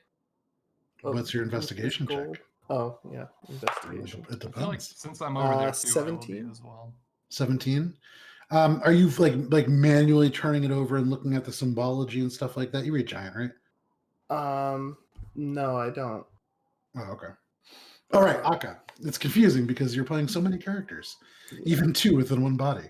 So you are you looking at the? I don't think I would grab it just yet because I'm kind of just like, holy shit, this is a lot of gold. So looking at it, examining it from over Morwen's shoulder, essentially, very shiny. There is like a matte component to it, and that's kind of weird. It's not something that you'd normally see on gold, especially not gold that's this age. And it doesn't seem to have really aged that much. But looking at this iron chest that has age on the outside and not within, this is probably like not hermetically sealed necessarily, but this is a very well constructed chest. With the 17, that's kind of all you could tell. There isn't a lot of symbology on it that you recognize. The edge is ridged like a tradition, like an actual coin, which is unusual. Most coins are just kind of a set amount of gold that have been pressed with a local sigil. This is like manufactured almost. Okay. Yeah, I think I'm just gonna take it all in before I start using my mage hand to start shoveling coins into my bag. What's Akka's passive perception? 17. Okay. You begin to shovel coins into your bag, no problem. Can I detect magic? Yeah. And use that to check out for any suspicious anything. First with the chest, because they're all hovering over it. Sure. And then we'll move on from there. Your eye flares into life, and these celestial runes around your head blink out. You look. Well, it's concentration, detect magic. Not concentration. Oh, but Crown of Stars is not. It's nice. just a duration of it. Did not realize that. That's dope. Yeah. So with detect magic up, you look at the chest. There is no magic coming from the chest. You turn. Where else are you looking? The body, and then I'll go investigate the sepulcher, the coffin, the. Sure, the sarcophagus. Thank you. That's a fucking random word. Yeah, I've never even heard So- of that before. You look at the giant, and as soon as you look at the giant, something kind of leaps out at you. You see something glowing brightly, even underneath the bones and the little element of hide that still remains, although most of it is rotted away a long time ago. But it seems to be glowing with a sort of enchantment school of magic. I will go and get it. Whatever it is. Mage hand it first, just because, Sure. Paranoia. You hold out a hand. This sort of teal, ghostly, spectral hand drifts over, brushes aside bones. Interesting note, because these are giant bones, you would need to physically move the bones. Okay. Well, then, never mind. I won't use the mage hand. so- Fuck it. Right back in. It's like a yo-yo. One of those gooey slap hands. Oh yeah. You reach down, you shove these aside, and as you do, it comes out, and it shrinks even as you touch it. But it is a huge belt that has a stone face on it. It, as you touch it, seems as if it would fit you, but glowing brightly with an enchantment school of magic. the face on it does seem to be like a face on the buckle, has a very broad bridge-like nose, reminiscent of a giant. Not a kind of giant that you've seen necessarily, but a giant nonetheless. This is the belt that, looking over at Corinza, just being like, Corinza. Yeah. This is the belt. You were right. He was wearing it. Oh, yeah. Let me see that thing. She kind of goes over, takes a look at it. How does it look? And I'll just be putting it on if he's looking at it. Okay. She kind of just examines it and sort of like touches it here and there. Yeah, no, I've heard about things like this, but I've never seen one, and I don't know exactly what kind it is. But this is going to make you much stronger. Definitely, just looking at it. Giant construction. I'm not really one for identifying things, but looks pretty cool. I'm going to take some gold, though. She kind of goes over and begins to shuffle gold pieces in.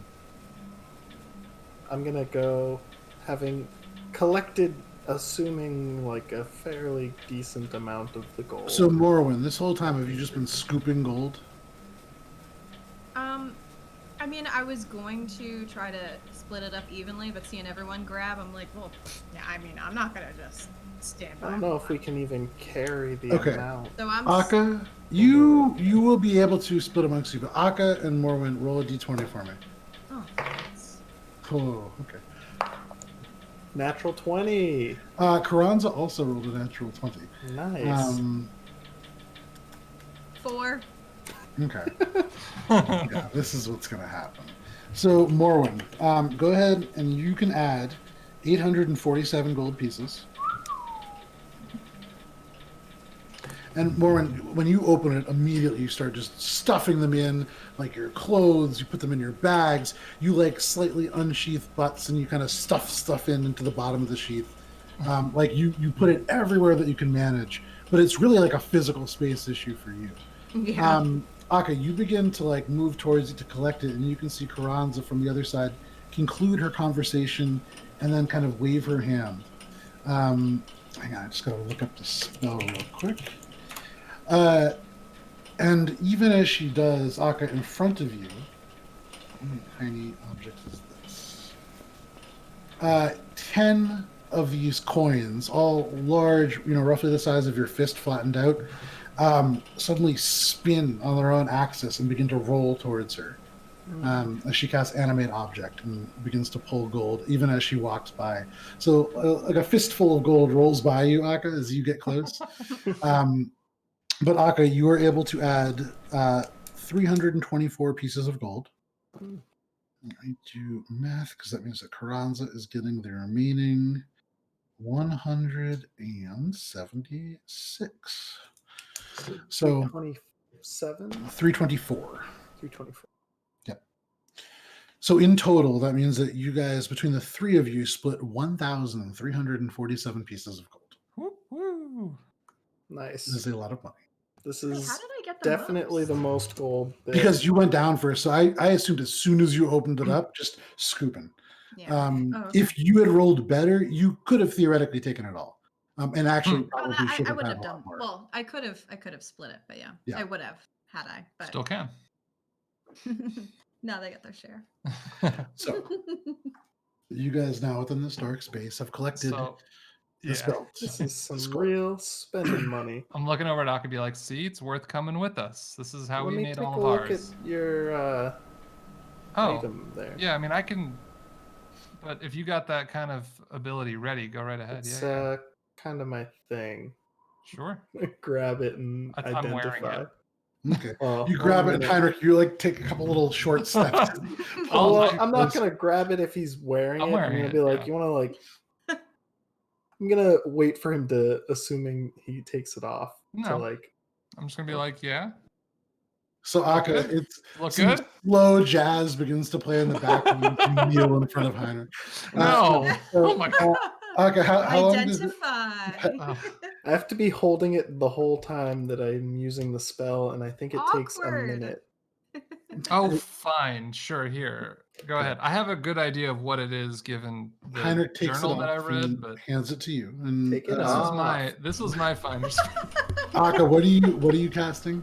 Identify. Identify. Okay. As you cast Identify, these beautiful calligraphy kind of brushstrokes almost floating above it, they seem to touch it in places and reform as they form this mystical text that floats above the actual thing. In the calligraphy style, even you, Heinrich, cannot read this, but Sure. for you, Akka, very clearly, this states that it is a belt of stone giant strength. The person that wears this belt, while they are wearing it, their strength score increases to 23. Ooh. If their strength is already equal or greater than the belt score, the item has no effect. Okay. Oh, It is considered a very rare item. It is a wondrous item. So, given all that, would I know how it would be valued by the acquisitions? Make a history check. Actually, very interesting question. as you're thinking, I'm just gonna kind of take it back as you're hemming and hawing. Yeah. That was a 22. Okay, so with a 22, you know a little bit about not this item in particular, but you know about the person that created it. And I have to actually find it because this is this binder. This is the deep lore binder.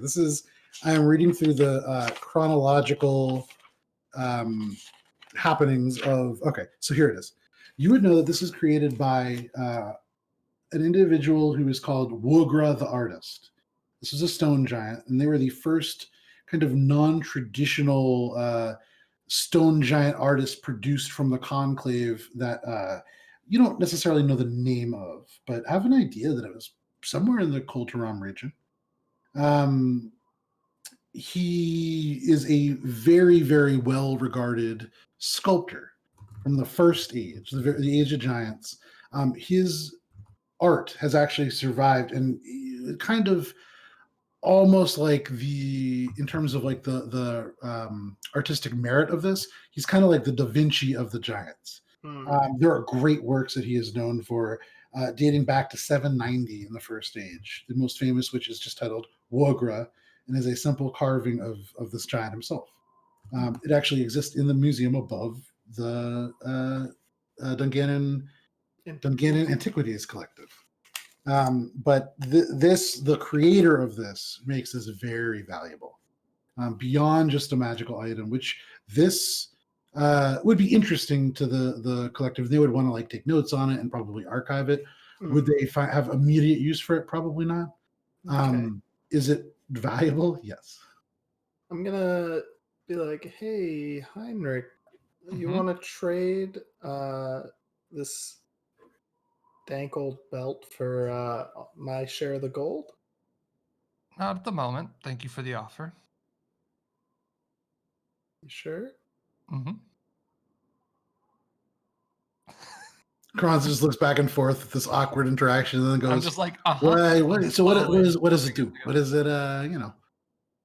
Oh, it's doesn't do so much as it's just a very famous artist made this piece. So it's more collector's item than anything, if we're being, Honest. Make a deception check. Right. As you're doing that, I'm like putting the belt under shirt and like just kind of pulling things over it to kind of not flaunt it. The deception, that's a 16. 16, just enough. You see, Kronz just kind of nods. Oh well, I guess that's cool, but not really useful for me. From the first age of the age of Yeah, giants. no, it's some cool old stuff. Cool. Yeah, it's like everything here is first stage so far. Yeah, it's So if it doesn't change anything, it's not really super helpful to me. So have at it. If you want to trade, Heinrich, Hey, yeah. I mean, maybe in the future, I'm gonna hang on to it for now. Sure. Okay. I'm gonna message and be like, just a quick message, be like, I know. He doesn't care. No, I know he doesn't care. I'm just letting him know that I know that he knows it's really valuable. Oh. So you guys awkwardly kind of sit quietly there. Oh no, that was like in an instant, and then Gotcha. yeah. And so now it's just kind of that's why it was just I know, not like a full conversation. So I'm like, all right, let's just check all the corners, see if there's anything else down here, and then. Yeah, I'm checking that. Are you casket. satisfied, Carranza? Morwen, Got a make an lot of gold? investigation check. Carranza just kind of nods and says, "Yeah, no, the things that I'm looking for are a little bit more specific in nature, and I know that Yorn's rumored to have a few cool things. This is not really in my my wheelhouse, but the money, I can spend that anywhere. So yeah, no, I'm pretty happy." Good. I'm Morwen, gonna I see Morwen's somewhat like butt sticking out of the dejectedly- casket. I got a 14. tail 14. Morwen, you look over the casket. You kind of you don't get in it necessarily, but you closely examine it. There's nothing within it except like a very, very moth-eaten kind of sheet, like a burial shroud. But aside from that, not much. I'm gonna dejectedly take a look at the body and see like what was keeping this thing alive. Like try to make out what was going on with this. Like why was this undead giant here? Make an investigation check. Not a nature check? Really depends on what you're asking about, Natural 20. Natural 20. Oh my gosh. I know, right? I'm gonna So keep using this. We have die. nights like this every once in a while, and it's always fucking crazy. Yeah, I don't know. I've never had one like this, but you guys, I don't know, man. You know what? I Drew from Dice Encounters, awesome human being, makes awesome dice, but this particular dice, after basically being responsible for Guntir dying, has been like cursed. Used up You all spent its it. strength. You Yeah. spent it. Maybe I should retire this one. I don't know. Yeah. We'll Killing see. Whenever, Guntir yeah, you know what? Whenever a D20 kills a would character, sap you should the retire it strength with of their it. miniature. Be like, here's the weapon that did them in, kind of like Clue. Guntir. Guntir's not over here. Oh, I have Grunter over here because I keep the mini so I can do like the marching order. But cool. It was So so small. yeah, it's really He was really tiny. mini. Even compared to like Shae, who is 5 feet tall, right? 5'4". Mm. Tiny little Grunter. Oh boy, he's so So small. cute. So you take a little time to look through the casket. You don't really find anything. You look in the corners. You examine this room very carefully. You take some time to do this. And we'll get back to that in a second. Shae, about 10 o'clock in the morning, you can see the sun overhead. The clouds, even the faint wisps, gone. Beautiful blue sky. There is no land around you. All you see is just the stone of Yorn, the buildings, and then it just drops off into blue. And then eventually, if you look far enough to the horizon, it's like a sea of gray beneath you. This kind of cloud cover, faint and just kind of drifting by. What's your passive perception? 20 now? You're muted. But you catch just a glimpse of motion in the air.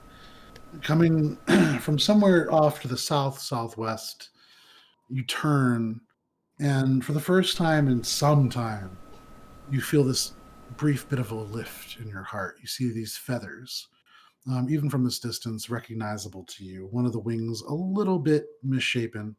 Hard to tell. It's been well taken care of, but you see Croddick coming in from the distance. He seems a little bit disheveled, and you would gather instantly that he probably flew through that storm. But after about 5 more minutes, he comes ever more into view. He kind of takes one long pass, the shadow of Croddick's form kind of passing over you.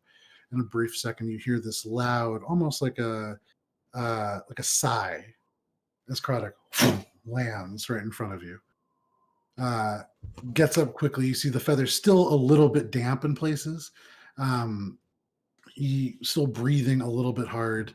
You see the spear across his back. Some of the bruises from that battle back at Squall's End now fading into a almost just like a yellow kind of that banana color that you get when the bruise is about to fade. But he looks up at you, turns his head very quizzically. Shae, I made it here as fast as I could, but We lucked out and found someone who could teleport. I apologize. Do not apologize. He steps forward and hugs you. He lifts you off the ground with this hug. Fairly out of character for Croddick. Yeah. And hug him back. He sets you down, looking almost embarrassed, his head kind of turning. Shae, you have the breaker? Yes, one of our companions currently has it, yes. Good. Things are not good on the West Coast. There is much that has happened in the time that I have been there. And even more is happening at Squall's End. Gamble intends to bring people here. That's probably for the best. He looks, you can see the head turning to the side, this Eric Hoker's eye sort of taking you in for a second. He turns back. Sky Sister, what has happened since I've been gone? You look different. Much has changed, and yet nothing has. Druxa is gone. He succeeded. He turns, and you can see the feathers ruffle around his neck a little bit as you say the name Druxa. He almost shudders a little bit. And then he looks up at you. If we have the breaker, then that's something at least. Things do change. You have a plan to reassemble it? With any luck, we're seeking the Cold Forge. The Cold Forge? Supposedly a place where elemental energies have converged. Why would you go there? To reforge it. You believe that that is possible? Yes. You can see he considers this a little bit. Kind of nods. Well, what would you have me do? I believe that the things that we are doing in the West are important. What's going on there? You can see there is almost like a shadow that crosses his face. He looks up at you. You can see the eye squinting a little bit. Druxa is the thing that I fear most. But if possible, something of equal danger seems to be rising. He tilts his head again and gets a little bit closer and kind of looks over your shoulder. Where is everybody? Heinrich will want to hear this especially, but I'm sure... They're down in the hole. They will be up soon. He squints at this and then kind of looks past you and kind of nods his head. Oh, that makes sense. He just kind of, the wings once and kind of fold behind him. He gestures. I'm not someone who enjoys being beneath the ground, but this is important. We should go. Another thing that has changed, hold on, I'm gonna go collect Guntir. He takes a step forward and you stop him and you kind of go off to the side. You watch Croddick's eyes track you and you lift this blue frog creature out from behind the stone. Croddick's head... Carrying him around like that too big stuffed animal you went at, like the Yeah, very much. you know, like the big like Oh, banana. yeah, we where got it's His him. all- arms are like lost in the sweaters. Yeah. So, yeah, for sure. And everyone's happy that you got him, but it's like, ugh, do I But have like, to what are you gonna carry do it? with it now? Yeah, that was kind of an inconvenience. Yes. So Trying to end up Shae, in yeah, the trash in a week. you bring this kind of trashy stuffed animal over to Croddick. Croddick draws his head back for a second and then narrows his eyes and then kind of looks over your shoulder. Where is he? Hello. And he kind of looks down at this frog-like creature. This is Guntir. There's visible confusion across the Eric Hoker's face. Are you Guntir? I'm gonna... I've seen some shit, man. You grab him. He kind of jerks forwards. The feathers ruffle up. He kind of like pulled forward. And you hear this little bird noise escape. Croddick. It's Oh my. me. It is, Guntir. What's happened to your voice? He kind of pulls back, has to like kind of push you off a little bit, but he is a monk, very capable of doing so. Separates himself from you. Also immune to poison? Also immune to poison, yes. I rolled for it and then realized he's immune to poison as well. He is not the same level as Shae, but he is high enough to do that. He like separates himself from you a little bit. The wings again kind of spread out, almost as if he like wants to fly away from this situation. But he kind of goes down to one knee to be closer to your level, and puts a hand on your shoulder. You can see the eye kind of focusing in on you. He turns his head, the red hawk like plumage across the Aarakocra's face, ruffling a little bit in this gentle breeze. But he looks, and you can see he seems to kind of take you in. He looks into your eyes and almost through. And turns back, and he puts the other hand on you. And you can see he kind of like pulls it away. It's like a little sticky, but he kind of goes back. Guntir, there was a time when I could not fly, and you helped me. So we'll help you. The things I've seen. Worse than 1,000 Druxes. He squints his eyes over at you, really unsure. This is not Chronic's wheelhouse. He's a warrior. But he just sort of pats you on the head, Guntir, and kind of shakes his hand off. This is news. But what I have to say also looks at this creature. At least as important. Yes, of course. Come, Guntir. And he kind of tries to pull you along a little bit. Are you going, Guntir? Yeah, like not giving up any resistance, but not helping really. Sure. Like, I So, think it's funny. I Rag think Between the doll two of us, like Guntir, yeah. Chronic and I each take a hand and like Swing him around. swinging back and forth like a little kid. Well, he's got the 1,000-yard stare, so it's really awkward. Yeah, 1,000-yard stare. You know, he's wearing a large sweater. He's got like a crazy huge tattoo underneath.